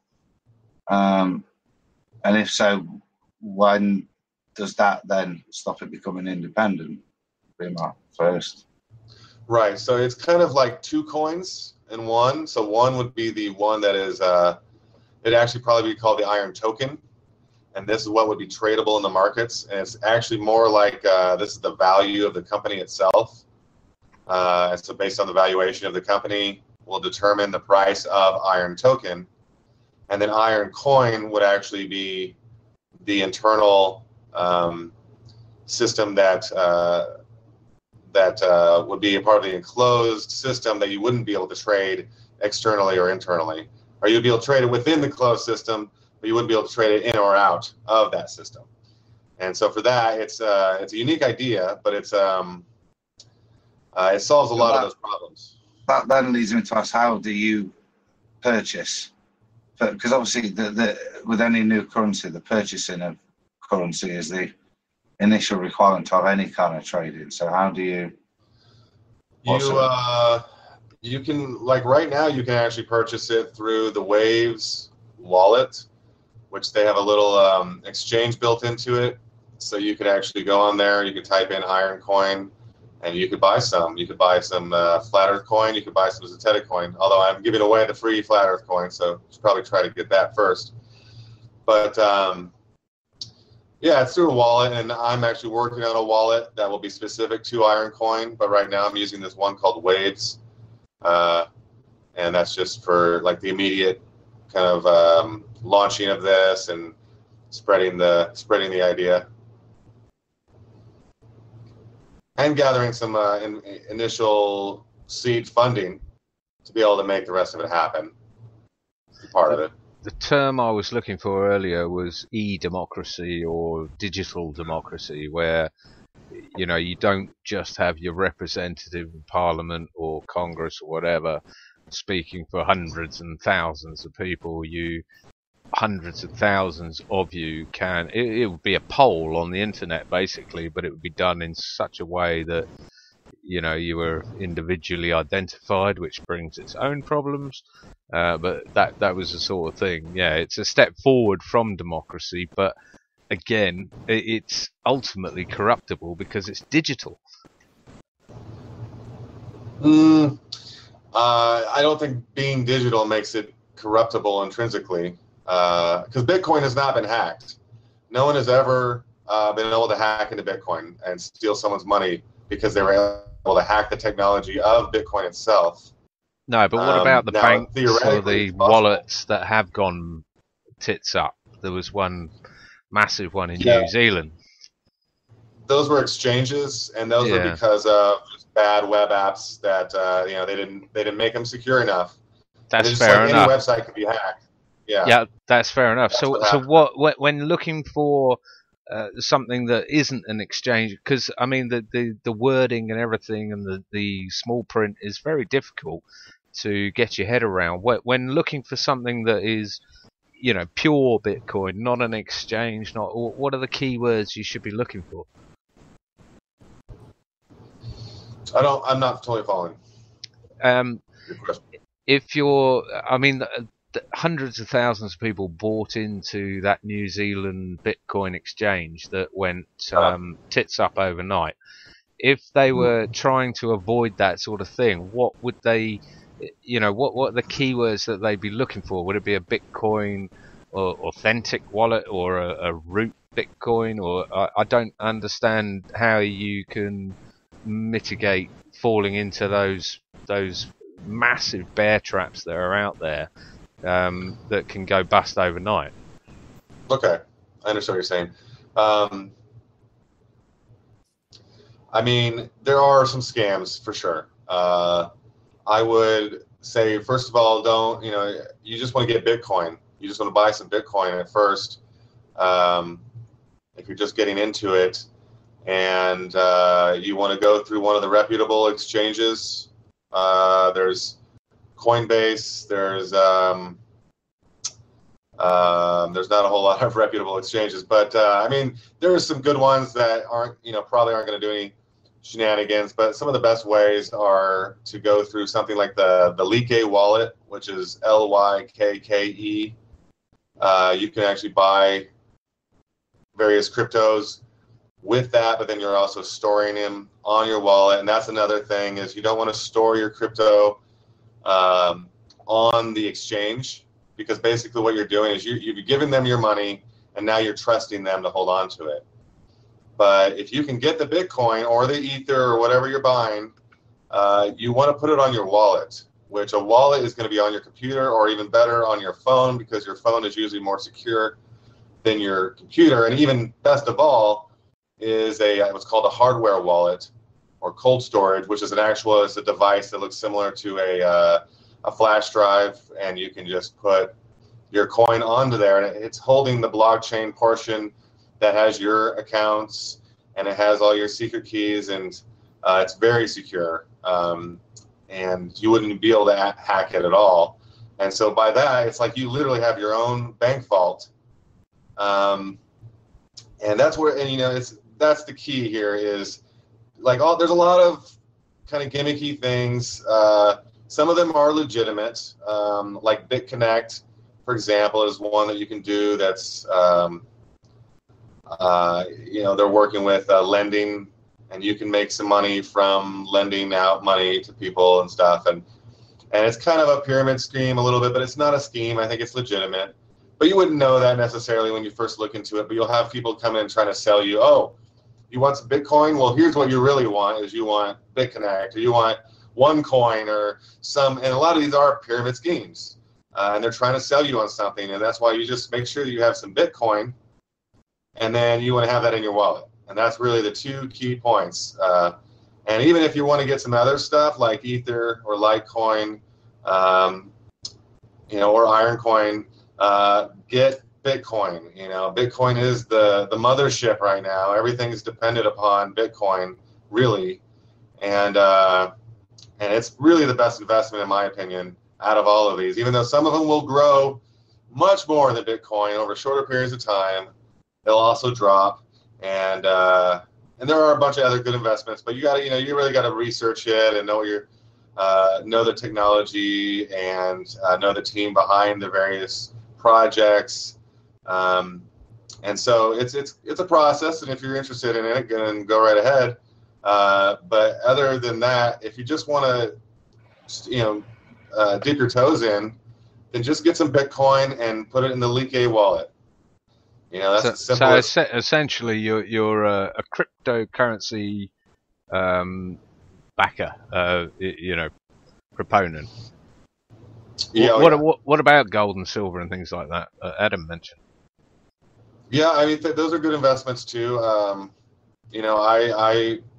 wouldn't think as heavily. Personally, I wouldn't recommend as heavily in it because it's not as liquid as cryptocurrencies. And I actually, just like I think that the flat Earth tipping point is coming soon, I think the collapse of the U.S. dollar is perhaps coming even sooner. And when that happens, as that happens, what's going to happen is Bitcoin is going to skyrocket. Because that's pretty much where everyone's going to go. Is there a crypto bullion, crypto gold and silver currency out there? There's a few of them. There's technologies that are tethered to gold and silver. One that I know of, I think it's pretty solid. It's called Uphold, and they just allow you to, if you want to keep your money in Bitcoin or other cryptos, but also you can buy gold, silver, platinum, and then if you even want them to just send that to you, they'll do that. Or you can just have them hold it in their vault, and they're a completely transparent vault. So they're basically trying to be like the Fed, only transparent and hope not. And legitimate. Yeah, I mean, the crypto gold and silver is. I mean, I don't know about you, but ETFs, the electronic traded funds on gold and silver. I mean, those are markets that are absolutely incredibly inflated. Right. As is, the petrodollar at the moment. Like you rightfully say, the petrodollar is about to take a nosedive as far as I can see. I don't see far behind them the ETFs of the paper gold and paper silver. At the end of the day, if you own a gold sovereign or whatever, then nothing that can happen outside of your house or whatever is going to dissolve that solid silver or gold or whatever. It is a risk going into these. I would class cryptocurrencies on the same level as paper currencies. No? I wouldn't. I would actually. I mean, the price of Bitcoin has actually been more similar to gold. Much more similar. And then cryptocurrencies, they can't come and steal from you. Whereas like right now in America, for sure, there's the Search and Seizure Act, which was passed just not too long ago, that allows them to just come in, take whatever they want. If they find cash, if they find maybe more than like a certain amount of cash, maybe it's like even $3,000 cash, then they can just take it.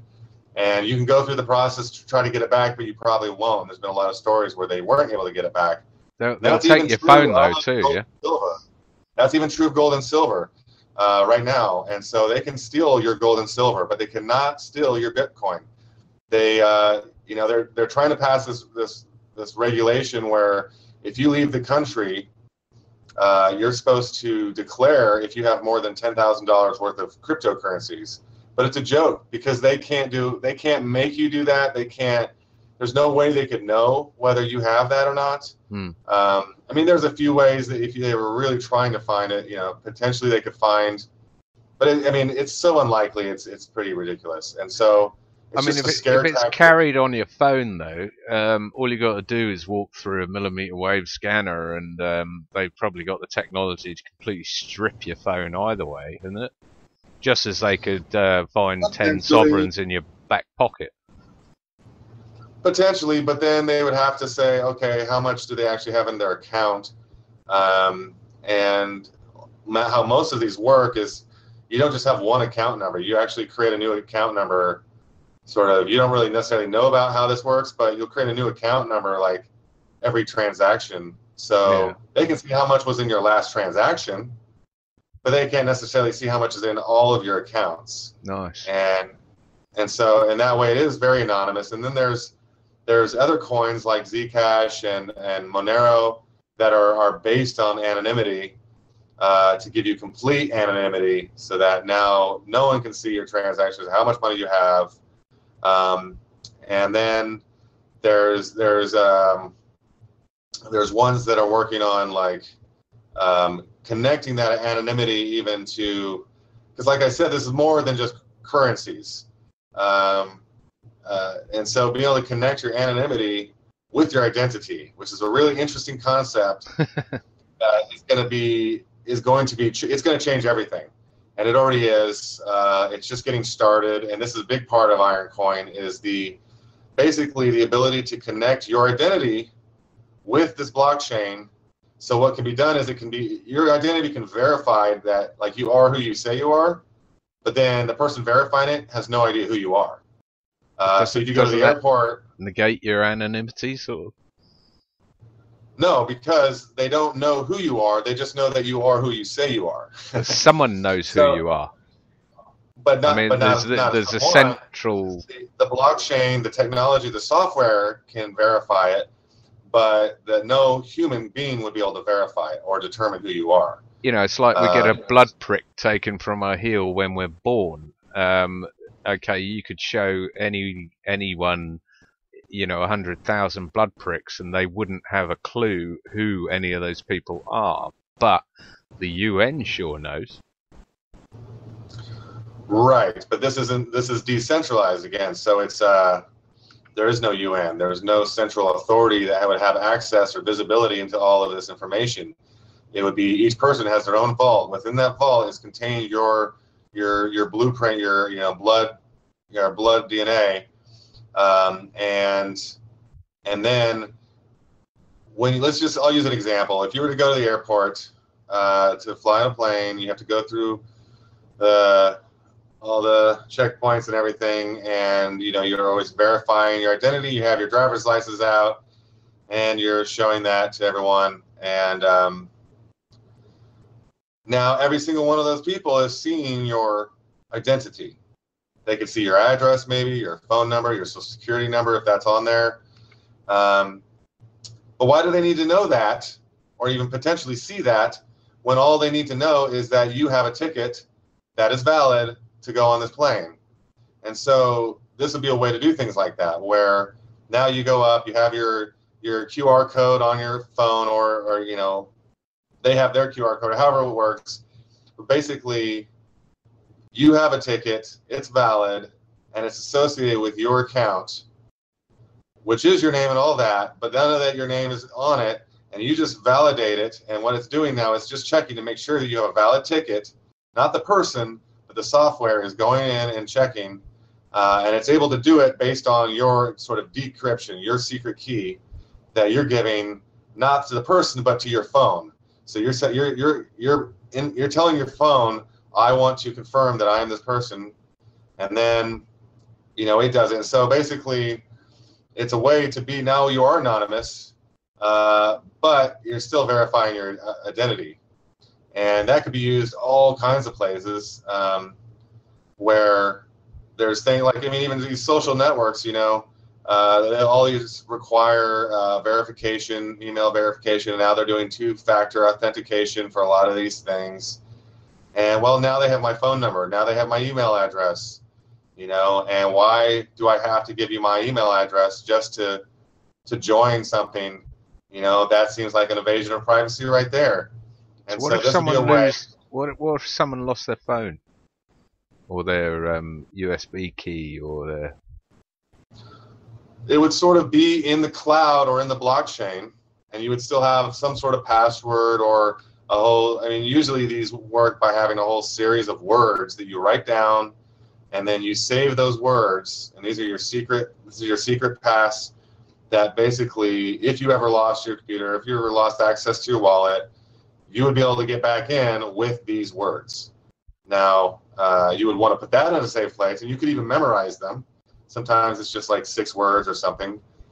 But then there's all these ways of actually implementing biometrics, which would be the way to really solve that problem, where basically it's by a combination of things, say your voice recognition, fingerprint, even going down to the way you hold your phone is a fingerprint. Each person holds their phone in a unique way.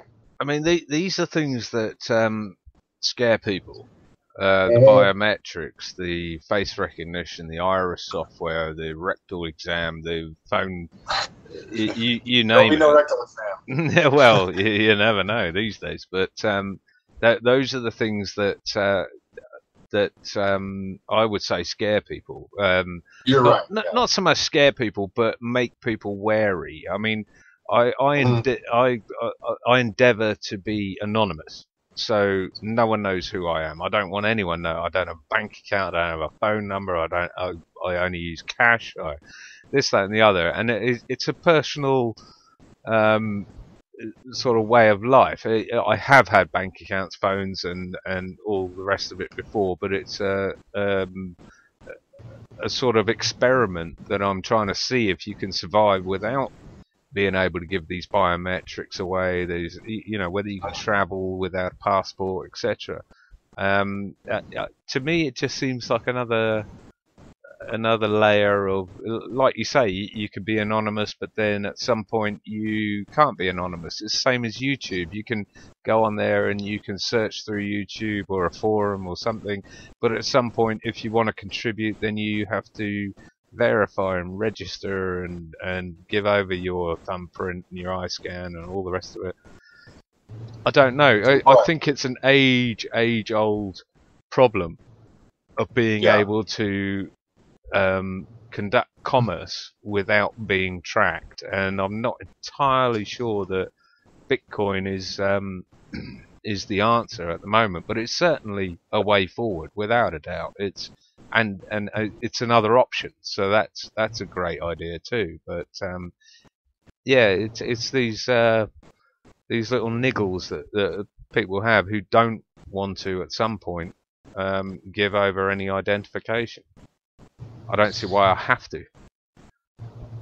Right, and you don't. It would be voluntary, first of all. Second of all, it's decentralized as opposed to centralized, which is that the passports are all based on centralized systems. These RFID chips are all based on centralized governance. And so that's a major difference right there, is this is actually for our protection and safety and security and privacy. It's not to go against it. And I know that especially the word biometrics is this trigger word for a lot of people, because they think of RFID chips, or they think of, we're not going to be able to get into a building without our retinal scan, or, all these things. And that is worrisome. And we should be worried about that. Absolutely. We shouldn't allow them to chip us or even vaccinate us, or, and we shouldn't be allowing Facebook to just put our private information in the public. But this is where the voluntary part of it comes along. It's, I mean, Facebook's voluntary, Twitter's voluntary, a cash card is voluntary, but some places will not let you. You know, a passport is voluntary, but you can't travel abroad without one. So there goes your voluntariness. Right. You know, that's when you start having the bars of your prison put around you because you won't commit or volunteer your information.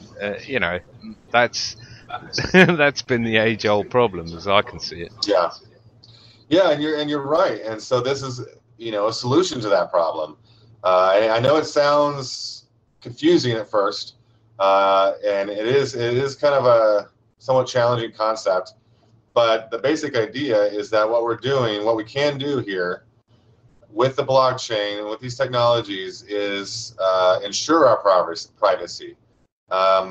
Instead of, and it's voluntary, it would always be voluntary, but I voluntarily would want to ensure my privacy forever, you know? And that's what this is doing. And I know it seems like maybe too good to be true, or the ideas, and it's because it's hard to understand, really, is what it comes down to. It's hard to understand how a digital anything can act as a secure vault that could actually be more secure than a normal vault. But, you know, you wouldn't give if you had a safety deposit box that had a key, you wouldn't give that key to someone else, you know? And so that's the same idea here, only instead of it being a key, but that key could be stolen from you. So what if there was something where instead of that key being an actual key, it was more like a password that you could remember? And then what if it was even another step where instead of as a password that someone else could write, they could see you typing it, and then they could steal that and then steal everything in your vault. Instead, this becomes dependent upon your biometric signature, which means it's you. You're the only one that can open it.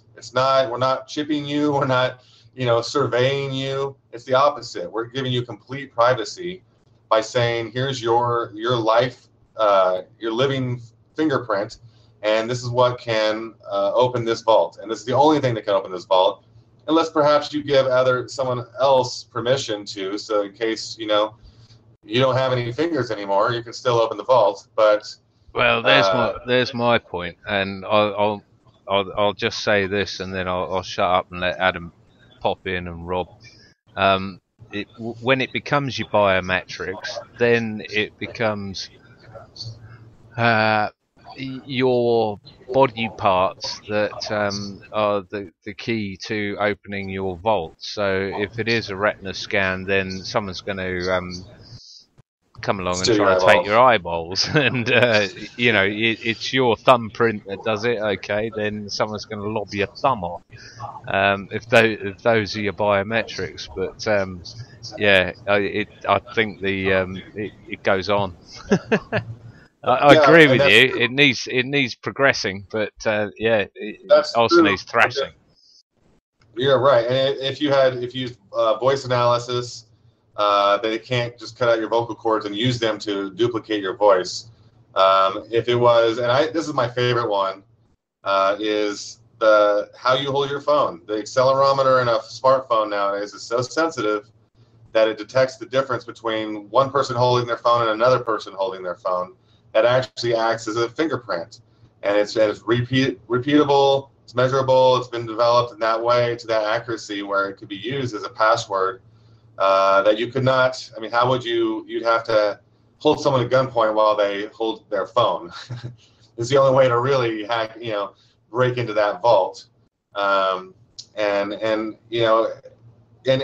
always going to be little ways to get around the system, but ultimately the blockchain technology is not hackable, and this would be just perpetuating it. So now it's doing a lot more than just currency transaction, but it could actually be. Think of it this way: like you go onto these social networks, and you have to put your profile on every single one of them.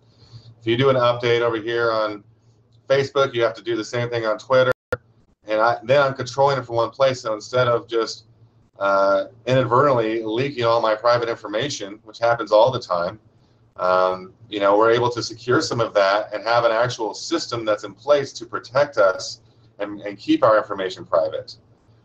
And that's a huge problem that needs solving. And, there's some resistance to things like biometrics and Bitcoin. But I urge people to just look into it and really try to understand what it is and how it works and how that's not the enemy. It's actually trying to be a solution. And the real enemy are the ones trying to get us all to have passports and IDs and, Facebook trying to get us to put all of our information on there. Those are the enemies, and we need to just keep that in mind. And the central banks, they are central. They are the opposite of decentralized. They have no concern for our security, really. If the dollar collapses, I would bet that there'll be a large percentage of the U.S. population that will just lose their money that they had in the bank. That's it. They'll just disappear because there's no guarantee. I mean, what, FDIC insured? Give me a break. It's just going to disappear most likely. And so anyone who's keeping their money in the bank will probably lose it, in my opinion. So, Aaron, we've been going strong for 2 hours, which is awesome. Once a week, we try to play a little song by a girl named Cheyenne called Gravity. It's one of our favorites. A lot of our fans have come to like it, too. I really need to go grab some coffee as well. Can you stick around after like a 5 or 6 minute break? Sure. Project Lumen, your projectlumen.org and what you got going on over there, because you are one busy guy. So I still want to get to that too. Yeah, absolutely. Let's take a little break. Yeah, let's do that. I'm sure we could all use one. Yeah, I could definitely use one. All right, I'll see you in a few. Awesome, great. Okay. So my name is Josh Corey. This is IronRealmMedia. You're listening to Aaron Krieshok from. He's been around a lot of places. You can find him at ironrevolution.org, flatnospin.com, zeteticreality.org, projectlumen.org. See, man, this guy is just busy. He is all over the place, for sure. Very, very busy man. So we are going to take a little break, and hopefully we'll be back before too long with no technical issues. So far, so good, minus a bit of a rough start. But so here's some Cheyenne.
Welcome back, everybody.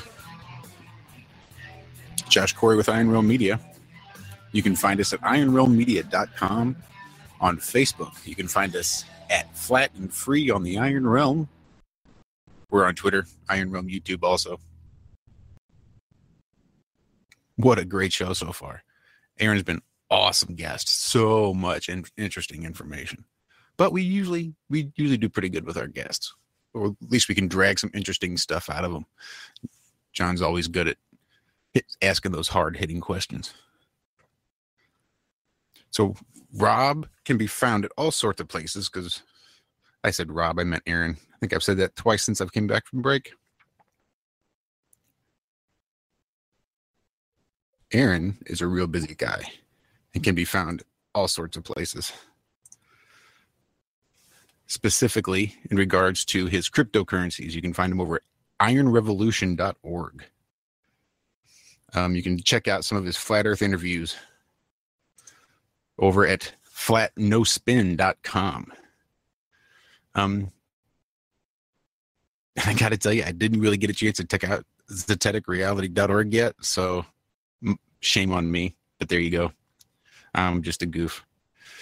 But you can also be found at projectlumen.org, and this has got some really interesting stuff going on here. I saw him yesterday on the Sun and Moon Group channel here on YouTube. And so I got to watch some of that and say hello in the chat, good stuff like that. But so yeah, I really like to know, Aaron, what you have going on with Project Lumen, which is a great name, by the way. Oh, I think you're muted.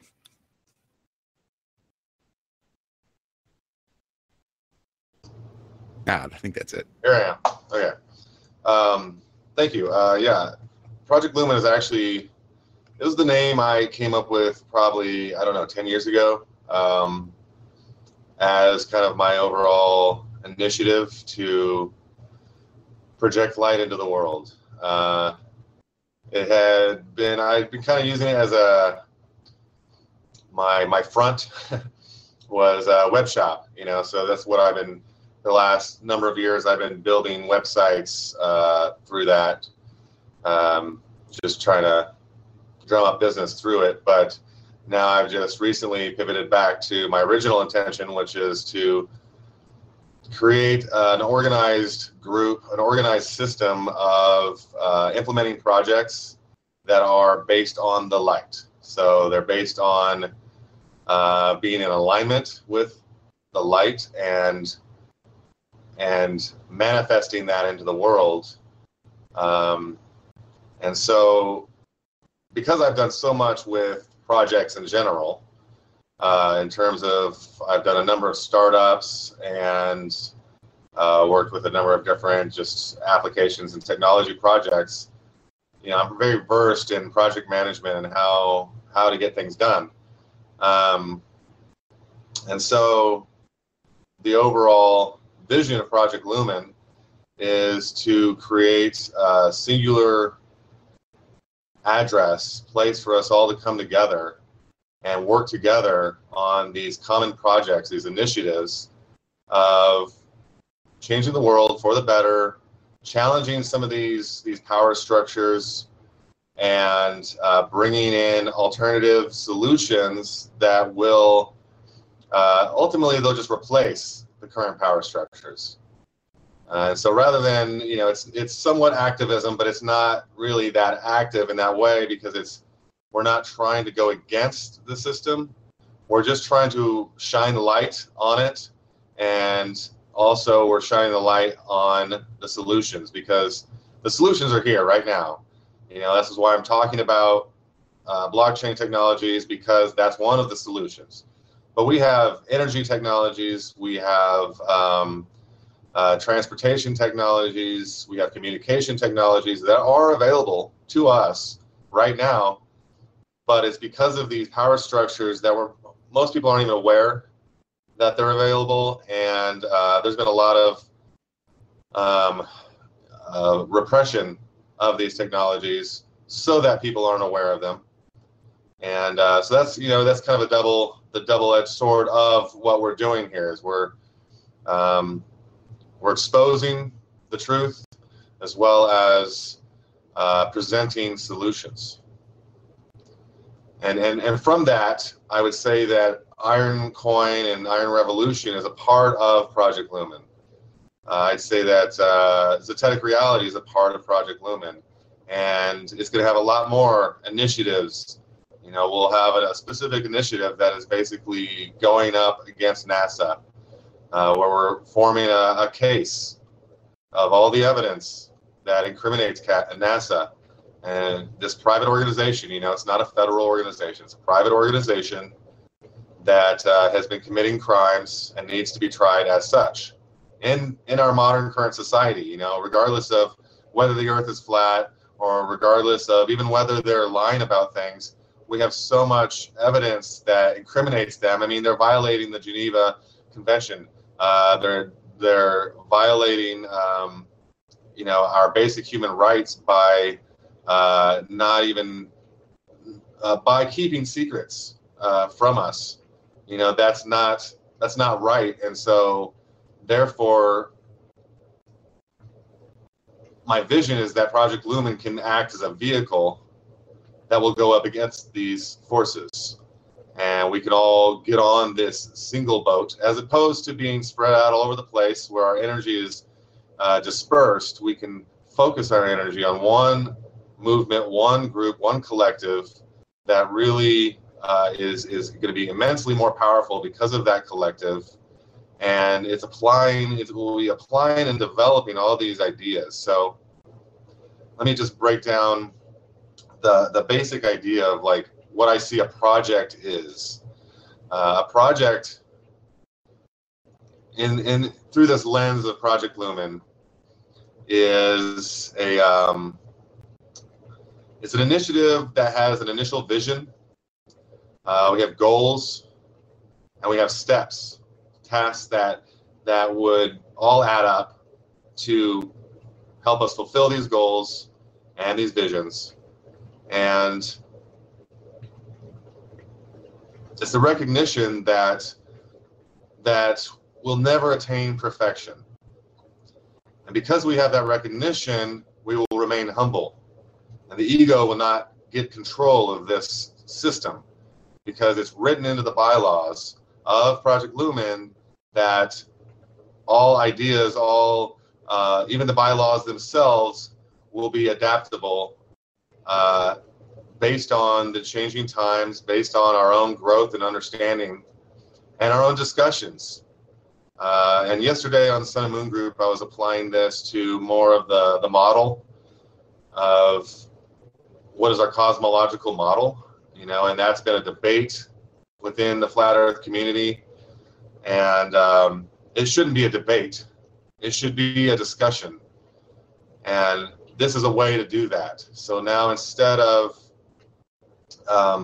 just asserting that, oh, I think it's a disc, a round disc, or I think it's a square, or I think it's a ball, or I think it's any other shape, we're not doing that. We're looking at all the evidence, and we're coming to agreement. Okay, here's all the theories, and here's what this theory says, here's what this theory says, and then we discuss, and we come up with the supporting evidence and the unsupporting evidence, and you know, generally when something has some evidence that goes against it, we need to acknowledge that. I mean, the scientific method would suggest that that becomes an invalidated theory.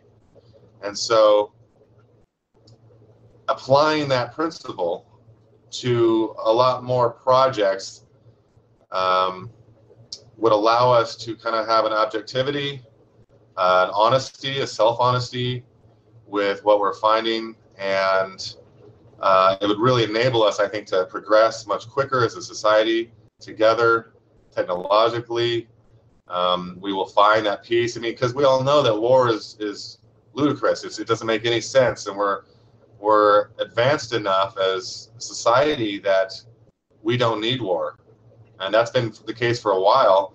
So it's quite apparent that the wars are all manufactured for a ulterior agenda that isn't in our best interest. And so things like that we would sit back and we would say, well, that's in violation of certain natural laws. That's in violation of the law of the land. And how is it? Let's discuss that. Let's define that. How it's in defiance of it. Because that is the case that we're putting together, because we're not appealing to a government. We're not appealing to some council that already exists that has proclaimed themselves an authority. What we're doing is we're uniting the people. We're making people aware of it, and this case is presented to the people so that we can all stand up in our sovereignty as a united front against those who have been controlling and lying, and we're putting an end to that. And we're not, and I think that what that will actually ultimately do is dissolve these centralized governments, these centralized banks, centralized everything will go, because centralized does not work. It has never worked. It's always been the problem. And so Project Lumen is very much around, it's just all these initiatives, and there'll be plenty more that will come. Even I've just started really diving into I'm calling it the meat deception. The idea that meat meant the flesh of animals was a deception from what I've been finding. And that is actually something that has enslaved us greatly, where we have been consuming of the flesh of animals. And it seems like, we're all desensitized to it now. I mean, I know there's a lot of flat earthers that feel the same way, but in general, the mass society is very desensitized to it. And so this is a good example of the kinds of initiatives that Project Lumen will be undertaking, where we will literally go up against the slaughterhouses and McDonald's and these various institutions that have been perpetuating this deception, this lie that we need meat to survive, and that humans are just supposed to eat meat. Because in fact, I don't necessarily think that's true. I don't think it's completely against the law of the land to hunt and eat meat, as long as you have a reverence and a respect for the animal. I think that's okay. However, we don't have that at all. We're completely removed from the act of murder that's taking place, and so therefore it is an act of murder. It's not an act of respect and reverence. And because of that, there's an energetic component that goes into the meat or into the flesh that is extremely intoxicating. It densifies our energy, and it brings us down to the point where we do not have a subtle perception of our intuitive faculties. And because of this, we're not able to see a lot of these other deceptions that have been going on. And we've all been in a sort of hypnosis, a massive hypnosis, because we've been ingesting the flesh of animals. And this is one of those things where it's another maybe controversial topic, but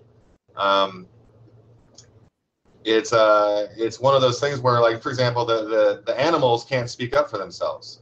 So they need an organization or a body that is going to represent them in this endeavor. And the same is true with a lot of these things, although usually it's, humans can speak up for themselves, they're just not.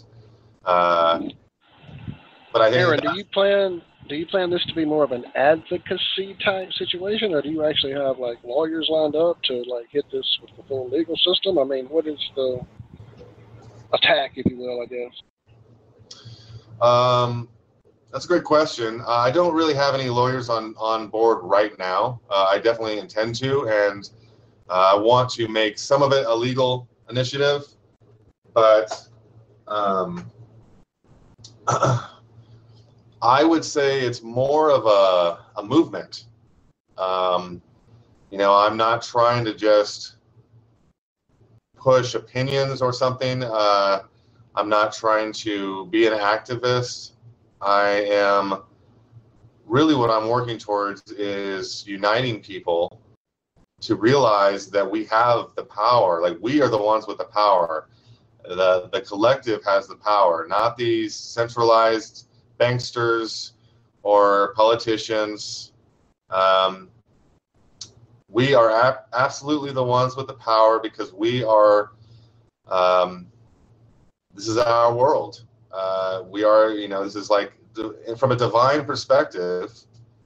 It was our birthright to have this earth, and we're supposed to share it with the animals and with the earth itself. We're supposed to take care of the earth. We're not supposed to hurt the earth.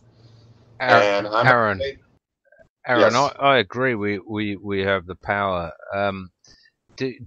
Are you an advocate of turning the power off to the people that quite clearly have the power now, i.e. never watching CNN, BBC, never watching any of this rubbish, turning off your TV, not buying newspapers, not buying Starbucks? That's the way that I see of turning off their power. I mean, we all say that we've got power and all the rest of it, but we still go out and buy a Starbucks and a newspaper and sit down in Sainsbury's and use their facilities. To me, a lot of it comes down to practicing what you preach and cutting out all this crap. That if you don't want to listen to the mainstream media, then you need to ignore it.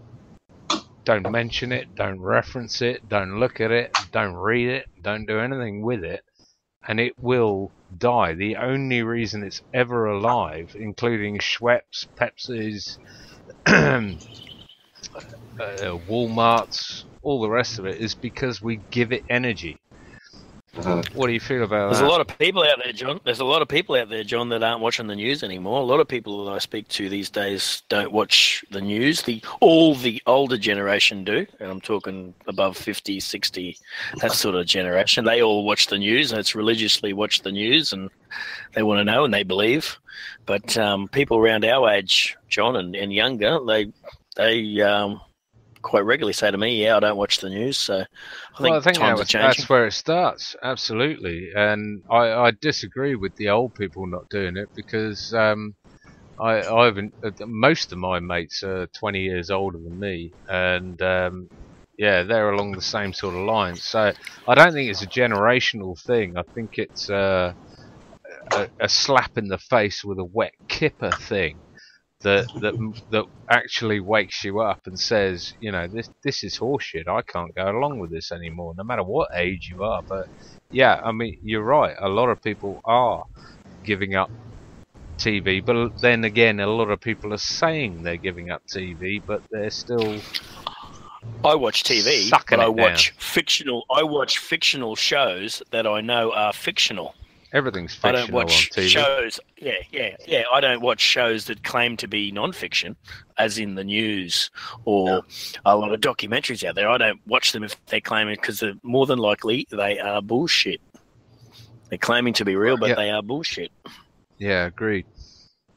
Yeah, agreed. So I absolutely advocate sort of the boycotting of a lot of these things.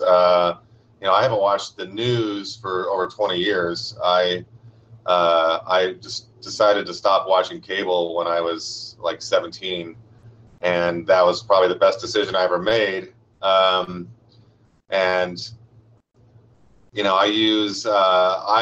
don't use fiat money. I don't use the dollar as much as I can. I have all my money in Bitcoin mostly, and I have a Visa card that allows me to turn that Bitcoin directly into dollar as soon as I make a purchase. And so that's a way in which I'm still having to participate in the system as much as everyone else does, but I'm able to sort of be out of it as much as possible. And so I'm absolutely an advocate, or not eating McDonald's or any of the fast food, or even buying stuff at certain grocery stores, or just really trying to support the local farmers and the local everything as much as possible. I do absolutely advocate that. I think that's one of our greatest expressions of the power that we do have. But I'm even suggesting that this kind of goes a little above that, in the sense that I'm going back to our roots as who we really are. Like, go back before before the modern era. Let's just say 500 years ago or even further.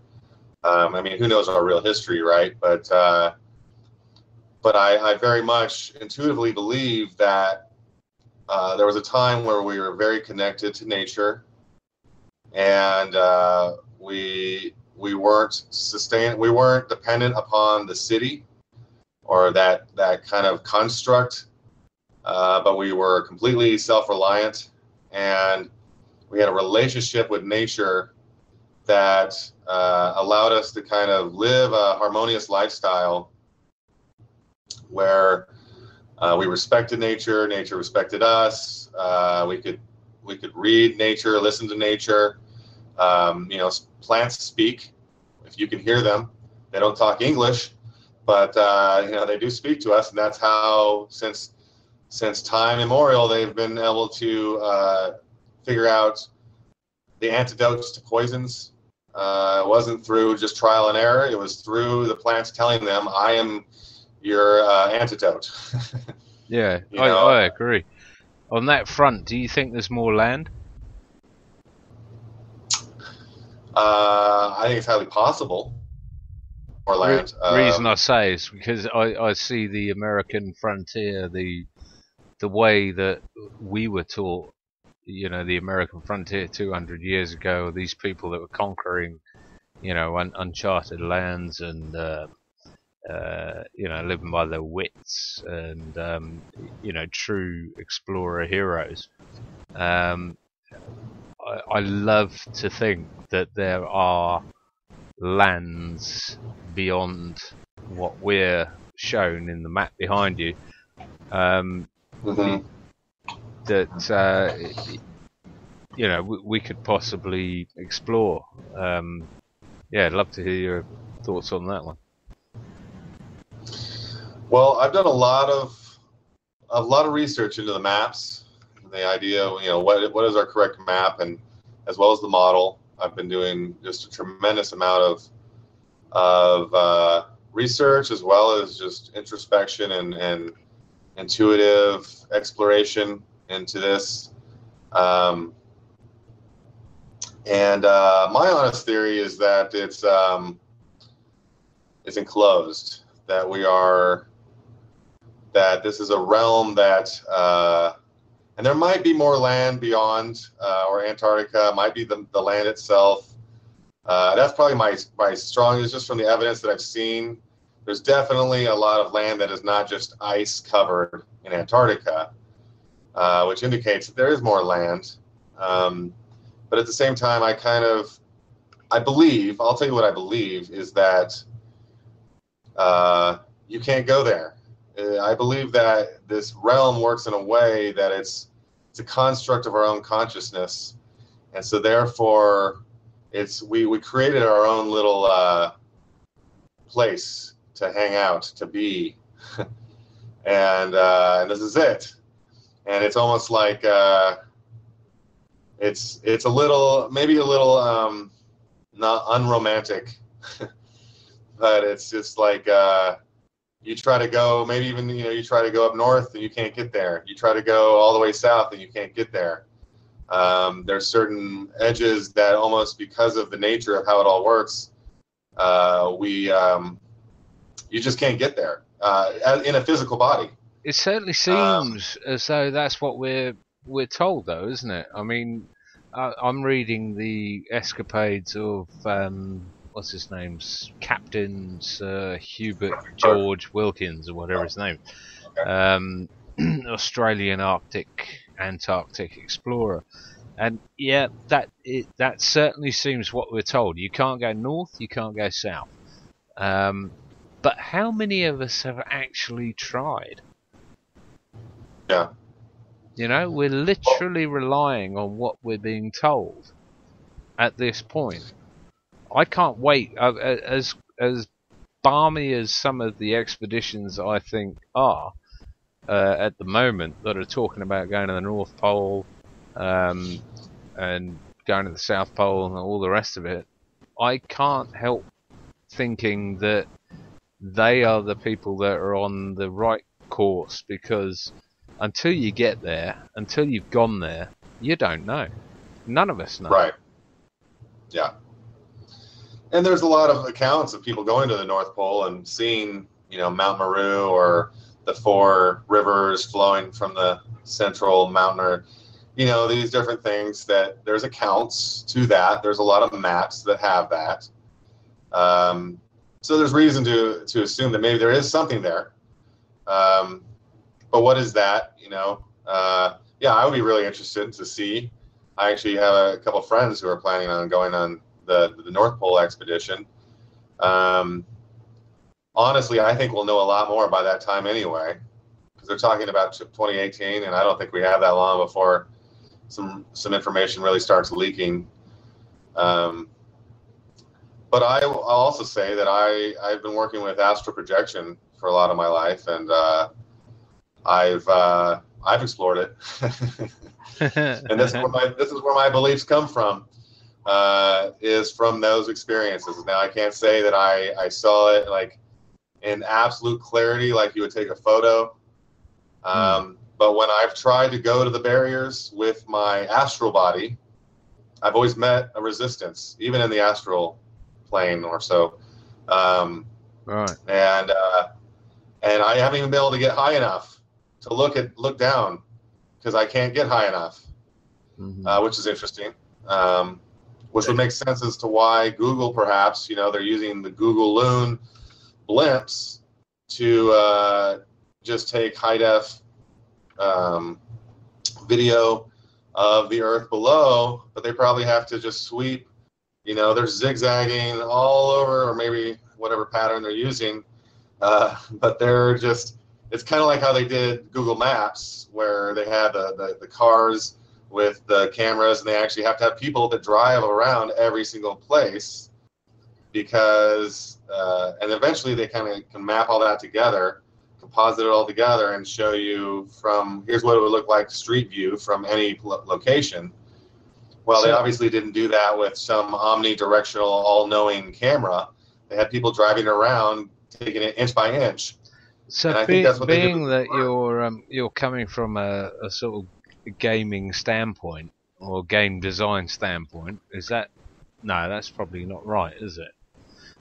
Software design standpoint. Yeah. Software. Can you? Does it make sense to you that you can't astral project beyond a certain height, beyond a certain, coordinate? That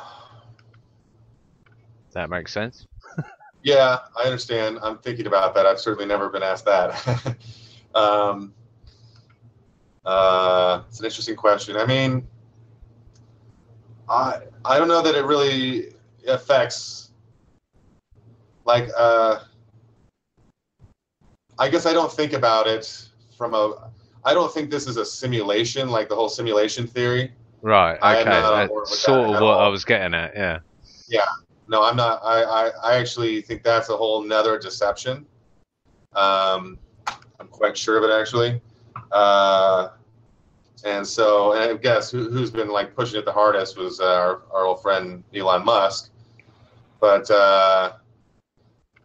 no, I think that's actually a deception to lead us away from. It's to support the alien notion that there are aliens, that there's a higher intelligence that has created all this. I don't believe that either.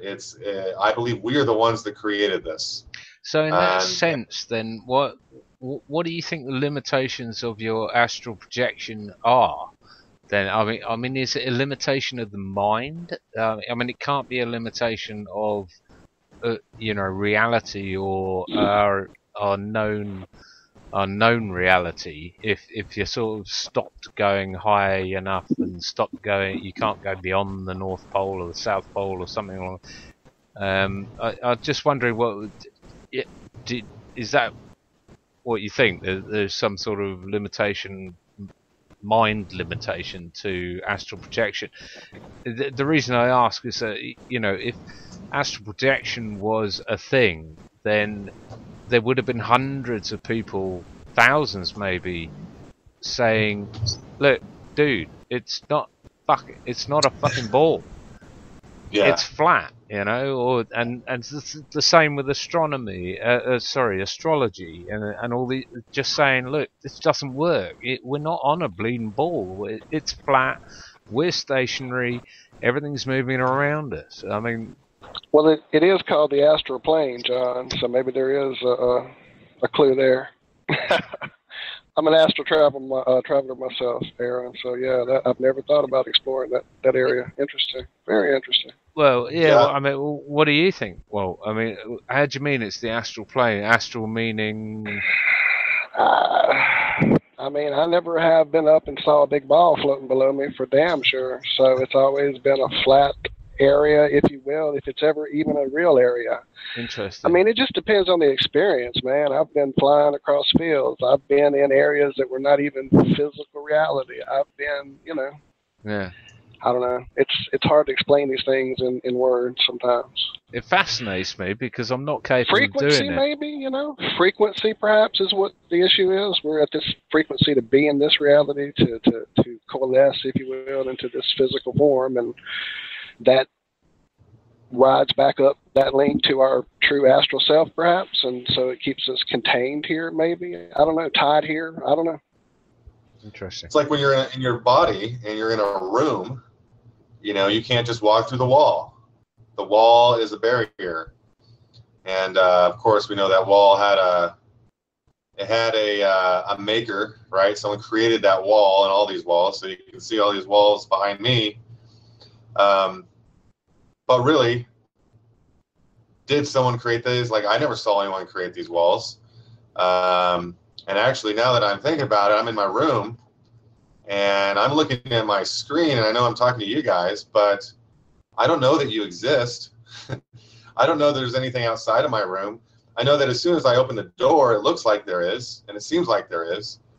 But from my subjective perspective, I can't actually say that there is right now. That's just faith, actually. And experiences I've had exploring consciousness have shown me that actually that's quite correct in the way of understanding how consciousness works, is that we're each in our own realm, and we do have a collective realm, and that's the Earth realm, and we sort of share it. I think there's multiple sort of timelines that have split off at various points, and I think maybe even this whole Mandela effect is a result of recombining timelines. And the thing about intuition and astral projection is, like, when I was doing this years ago, I did have an experience where I saw a ball. And I saw Earth as a ball. It was what I thought to be a memory of me coming to Earth, and I saw a ball. And so, you know, this is interesting. It's like, all right, so then how come I'm saying that, you know, my astral projection, I'm seeing a flat plane, it's a realm? Well, because how intuition works is it's interpreted. And it's just like a dream. You'll have a dream, let's say in this dream that I'm driving in a car in my dream. Well, I wasn't in a car in a dream.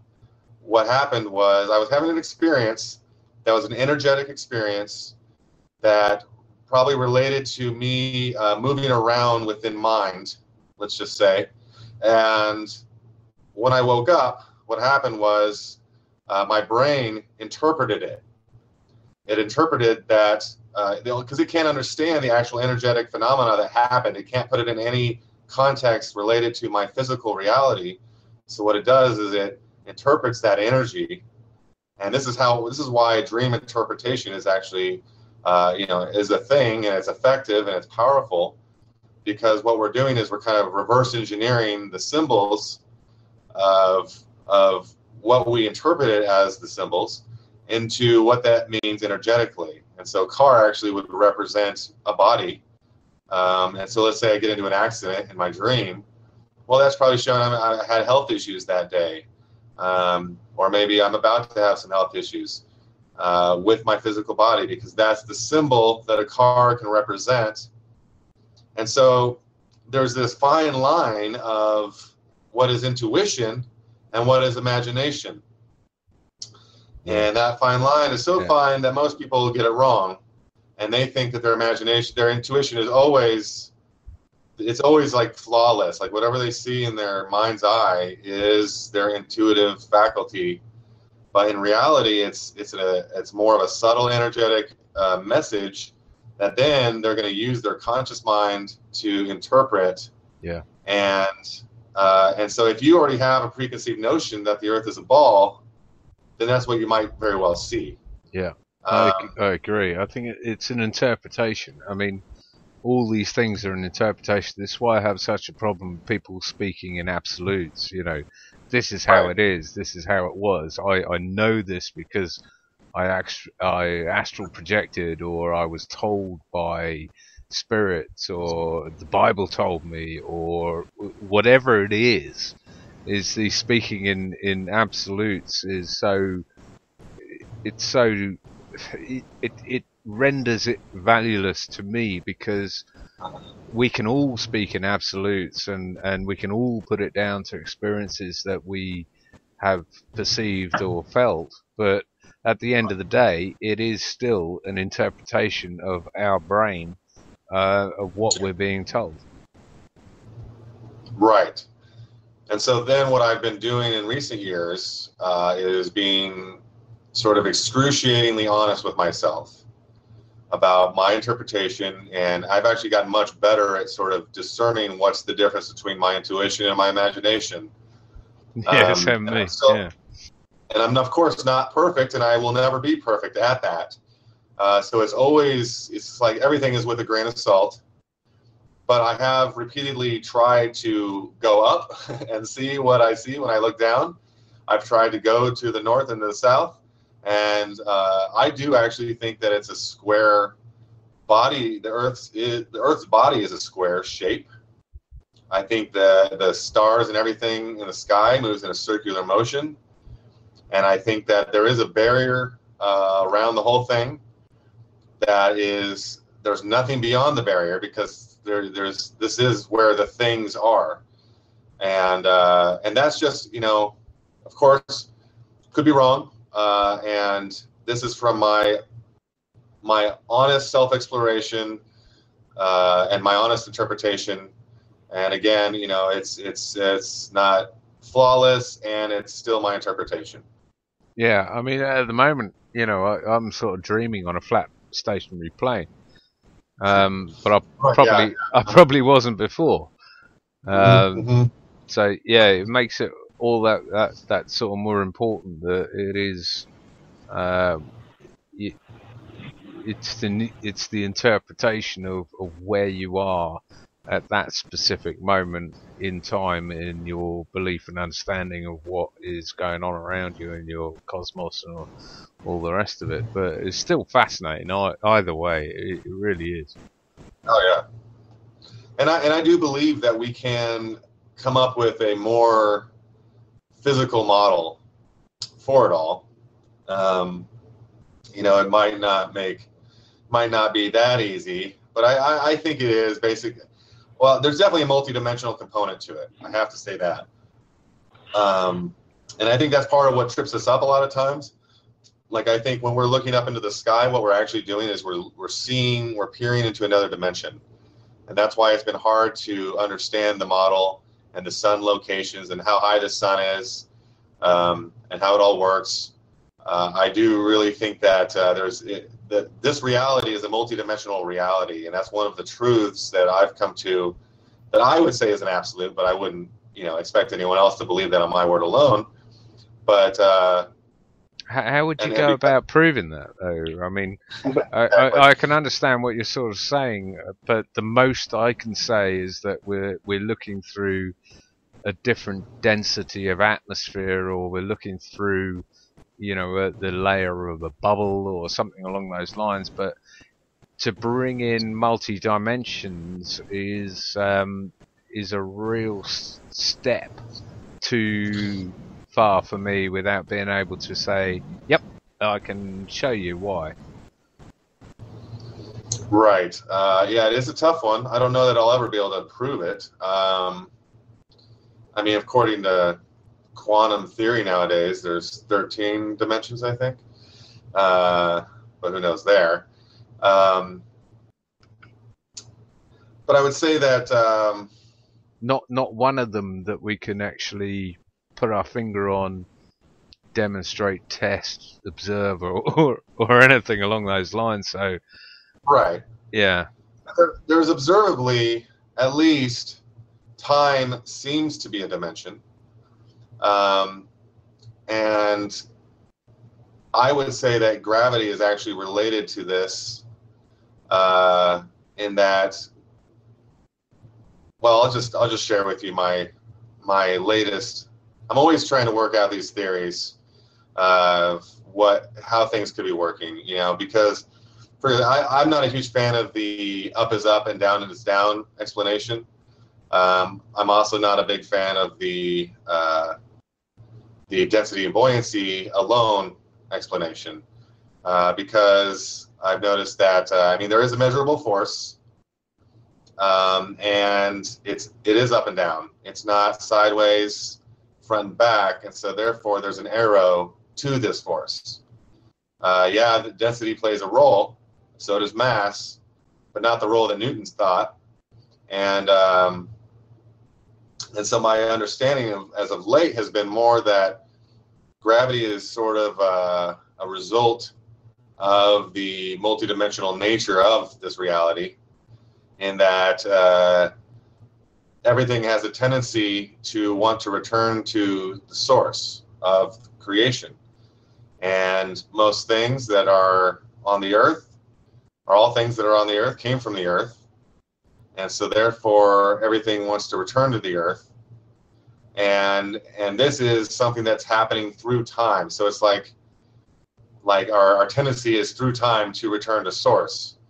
And so that's why everything tends to go down. And now you could say, oh yeah, helium balloons go up, but that's just because all the denser air is being pulled down. And so there is definitely a downward arrow. There's definitely a downward force, but it's not caused by the mass of the object. It's I believe it's caused by this. It's almost like a magical realization that I mean, this is a multidimensional reality. Just like when we come to the realization that the Earth is actually flat rather than a spinning ball, I think we will be coming to this realization that this is a multidimensional reality, that it's a spiritual reality, and not even necessarily the biblical spiritual reality, as much as you know, we are the gods of this world. We have created this world. We forgot that we created it. There are those who knew or remembered, maintained that memory, and they passed it down generationally. And they're the ones that have been perpetuating the lies to keep us entrapped because they remember and we don't. And so therefore it's this, I think the biggest secret is that we are all one spiritual being that is currently dreaming all these various dreams. What about the Earth being a stationary plane that has some sort of electrostatic charge to it? So it's a capacitor, it's along with the sun and the moon, capacitors, and what makes up and down is that slight disbalance in equilibrium of, like a TV screen, the old cathode ray tube TV screens, with their electrostatic energy. Say if you turn that on its side, then that I mean, all there needs to be is a sway in one direction of being positive or negative in order for us to determine down from up, rather than having to bring in any sort of extra dimensions or anything along those lines. It could be as simple as that.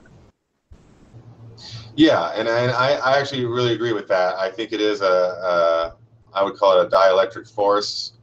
I think that either the Earth, I don't know if it's the actual, the soil, as much as there's something below the Earth and below the oceans that is causing this dielectric field that is attracting everything. I think it's possible that when you go up, you get the opposite effect, which is why things tend to stay up there. But then when something slips out of that hold, that dielectric field, then now it's falling towards our dielectric field, which is a meteor. But then, and there's got to be a dynamo, which would be the mover of the force of all the celestial bodies, which then, yeah, like you're saying, kind of like supports this idea that it is electric. It's based on the polarized or the dipole nature of electricity, and I think that's extremely likely. But here's the thing: what is that electric force? It's the same as light. So what is light? And we start getting into these really deep questions, and I think this is actually something that will actually shed a lot of light on a lot of these overall questions, which is that I believe that light is, it's the same thing that it's a multidimensional phenomenon in and of itself.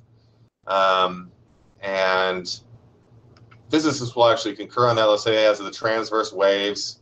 But the only way you can't really visualize how light actually works according to the accepted model. You can visualize it, but it's not exactly how it works, and they'll admit that, because it's actually moving in sort of like it's a wave.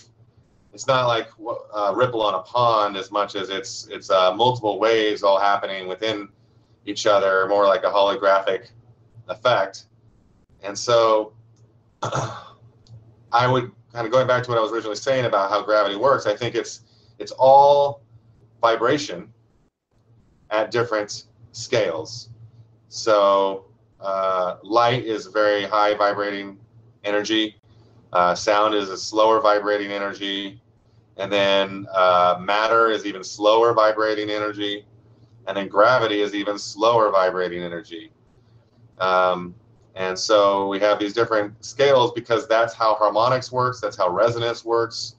If you vibrate the low C on a piano, if you just hit it, it'll actually vibrate the octaves above. It'll vibrate the perfect fifths above. It's causing all these points of resonance at different scales, at different frequencies. And it goes back to, Einstein was working on this before he passed, and there's been a number of people that worked on the unified field theory, and I think that actually has a lot of potential validity to it, because it's kind of what I'm saying here, is that this whole realm is one thing. It's just the consciousness vibrating, and it's vibrating at different rates and different resonances, which causes what we see, what we observe. Everything we observed is a result of that. And this would be a unified theory that would explain everything else.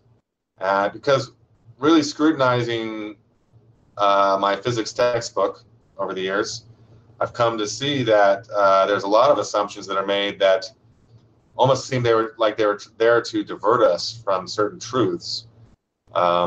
And one of them is like the four forces. We have the two strong forces and the weak forces, and there's no gravity. There's no gravitational force. It's supposedly so much weaker than every other force, and then when you look at light and how light works, well, we were told that it travels forever. It doesn't travel forever. We were, redshift is how they use that to measure the distances of all the stars, and that's just complete baloney. And it's just a dumb assumption that was made at one point in time, and then now it's the entire basis of astronomy, and even like the existence of black holes and dark matter all kind of had to be because of these assumptions that were made. And so I think what's really going on is that sound and light are the same thing. For example, They're exactly the same thing. They're just different rates of vibration, and so therefore we can actually because we understand sound more than we understand light, because they've been purposely hidden. Things like if you just go study or you try to understand perspective, and find me the mathematical equation to deduce perspective, nearly impossible, and there really isn't one. There's a few things that are theorems that will kind of point you in the right direction, but there's not really been the mathematicians or physicists that have come up with the theories of how light works based on perspective, and then that's kind of the reason we have so much misunderstanding about, oh yeah, ships are sailing over the edge. No, it's just perspective. It's vanishing point. Or the sun is so high, but again, perspective can confuse those matters. And so I'm applying those same concepts to gravity and to matter itself, and then really looking at what is that light? What is that light? Let's just say now everything is light, and it's even sort of an electric light. So what is that? It's only possible because of separation. In the singularity, there is no separation, there's no vibration, there's no light. It's only possible when you have that polarity for something to move back and forth between. If there's nothing to move back and forth between, there's no vibration, there's no energy. And so I think that's really what it all stems from. I think it's and I still think there's sort of this magical component to it, because I think we are sort of I don't think that we're moving up like the Flat Earth Society claims. That's ridiculous, but I think there's something to that idea, because I think it's actually maybe even time that is moving down in a way. So that's why, like, I'm up here, here's the ground. See, I don't know if you can see this, but here's the ground, and here's an object, and it's actually, from this object's perspective, it seems like the ground is moving up to meet it, but we all observe it like it's moving down. But that's because of the sort of tendency of all objects to, I don't want to say be attracted. I don't think that it's an attractive force as much as it's like a tendency. It's a tendency for all objects, all matter, to return to its origin. And I think that's even the basis potentially of the dynamo that we see in the skies. That's how it's moving. That's why it's moving, is because of that basic pattern, or I guess it's a pattern of existence, where everything wants to reunite with the one source, always. And even us as humans, that's we're not fulfilled until we have experienced that transcendental oneness. Until then, we're constantly going to be looking outside of ourselves for that fulfillment. And I think there is that almost, it's definitely a spiritual component. And we might understand it one day, but we might not. Or maybe the day we do is when we completely wake up. Because I actually do foresee that this entire realm is waking up. And that's going to be an event that's going to happen. I have no idea when, but we are definitely going in that direction. And I believe that it'll be sort of like the big wake up, because we each can wake up now, and we can wake up to the oneness of all creation. But that's a unique individual experience until the collective decides to wake up out of its collective dream. Are you religious, Aaron? I wouldn't say I'm religious at all. I don't believe things blindly, ever. Do you believe in a creator? Aaron, we have Alba Gamer, a good friend of ours. We have Radio Liverpool. Both want to know if, in the chat, if you believe in a creator. Yes, I do believe. Well, I believe in a creator, and I believe that the creator and the creation are one and the same. They're inseparable. So therefore, we are the creator itself. Now, I'm not saying I, Aaron, am the creator, but that we, the collective, are the creator. We are also the creation. And I, Aaron, does have the creator within me. So therefore, I am able to tap into the knowledge and understanding and wisdom that comes from that it's not even a connection. It's just, I am that. That's what I would say. That's really deep. I mean, that's like a whole other version of a Holy Trinity. Yeah. But yeah, that's good stuff. So we're just about at 3 hours. Usually we try to cut it at 2, but I'll be damned if I wanted to do that this week. It definitely seems like we could go for 4 more hours with you, though. And my God, you have covered so many topics, my friend, and I never thought we'd end up in this realm at all. This is some great stuff. Well, I'm happy to hear it. Yeah, I mean, I've had a good time here. You guys seem really awesome, and I'd be happy if you ever wanted to have me back on. Absolutely. I was just going to ask you to pick this up. Right. Go ahead, Walt. Well, like I said earlier, Iron Realm and Iron Revolution. I mean, Iron Republic. I'm sorry. I'm driving at the moment. I just took off from the hospital. I'm headed out, so I'm driving and everything else. But those all work for me. Man, it's been great. It's been great stuff. Definitely keep in touch with us. We're going to definitely, on my part, do everything I can to help you out with this. These ideas you have are definitely far-reaching and sounds like some stuff that could help change. I mean, we always get asked, okay, well, if this is true and if it's all being hidden, then why and what can we do about it? Well, it sounds like you got some ideas, my friend. Some great ideas. Absolutely. Yeah, I mean, thanks for having this panel. I mean, it is ironic, highly ironic, I think, that of the name choice, but it's not really, right? Because FE, and I think I was even thinking that, iron is the primary element found in the earth itself. So that's part of why I chose that name as well. But yeah, I mean, we're a team now, right? Let's do this. We definitely need to. I think we could team up in all sorts of areas. We could be a force reckoned with. Absolutely.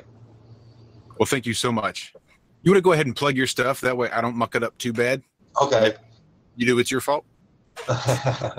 Yeah, the main one will be Project Lumen. That's .org or .com. And then I'm going to try to get all this. I'm going to put some more stuff up there tonight so that you'll be able to find all these other links.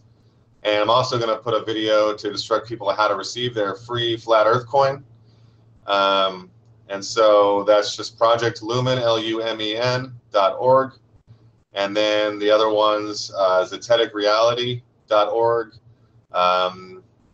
ironrevolution.org, and Flat No Spin, I guess, is kind of my own.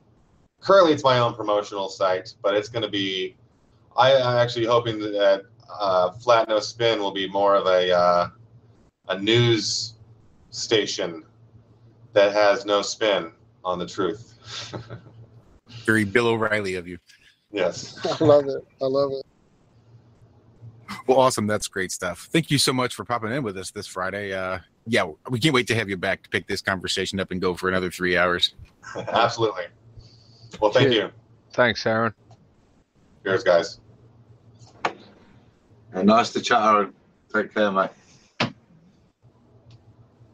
Excellent stuff. Yeah, he got me so excited that while he was talking about it, I went ahead and signed up for the Waves wallet. So I'm ready for my Flat Earth coins for sure. I already sent him my. I'm excited. This is great stuff. Yeah, that's great. Guys, on that, I've got an early start in the morning, so I'm going to head off. Cheers for a good night, and I'll catch you all later. Excellent. Adam, you and I need to connect here sometime this coming week. Yes, sir. Yes. Absolutely. Definitely, guys. Good to have you back in the mix, brother. Cheers, Adam. Yeah, take it easy. Back, mate. Yeah. God bless, guys. I'll catch you in the week then. Yeah, all right, God. Sleep well. Take care, man. Love you. Bye. Nice to meet you, Aaron. Nice to meet you as well. Yes. Sweet. So anybody's planning on sticking around for the Fringe? What's the Fringe? I'll be back. I'll be back for it. I'm in the process of trying to get a little grub on though, so I'll pop back in just a little while. Yeah, the Fringe is just where it's maybe, if you can imagine this in a less formal setting, that's kind of what the Fringe is. Okay. As informal as we are now. But yeah, here I try not to curse, try to make it a little more family friendly. In the Fringe, I don't really. Yeah. Yeah, But, I actually probably should get. I have a lot of work to do today, we're but starting up, and I would really love to have you on. I don't know if you're kind of a night owl at all, because it's going to be about midnight your time. But we have a new show coming up on Frequency Radio, and I'd love to have you on talking about cryptocurrencies, and that iron tie-in would be great too. So yeah, if you could pinpoint in the future, that would be awesome. yeah, I'm a night owl. I'm usually up till 2 or 3 in the morning, so yeah, I could do something like that. Sure. Excellent. Well, I'll be in touch with you about that later, because that's just coming right down the pike. Awesome. Awesome. All right, Great. Well, I'm gonna guys, and thanks a lot for having me on here. It's been great. Thank you, brother. Yeah. Thanks, Aaron. Anytime. All right. Till the next time. So I do this every chance I get, which really isn't as often as I'd like.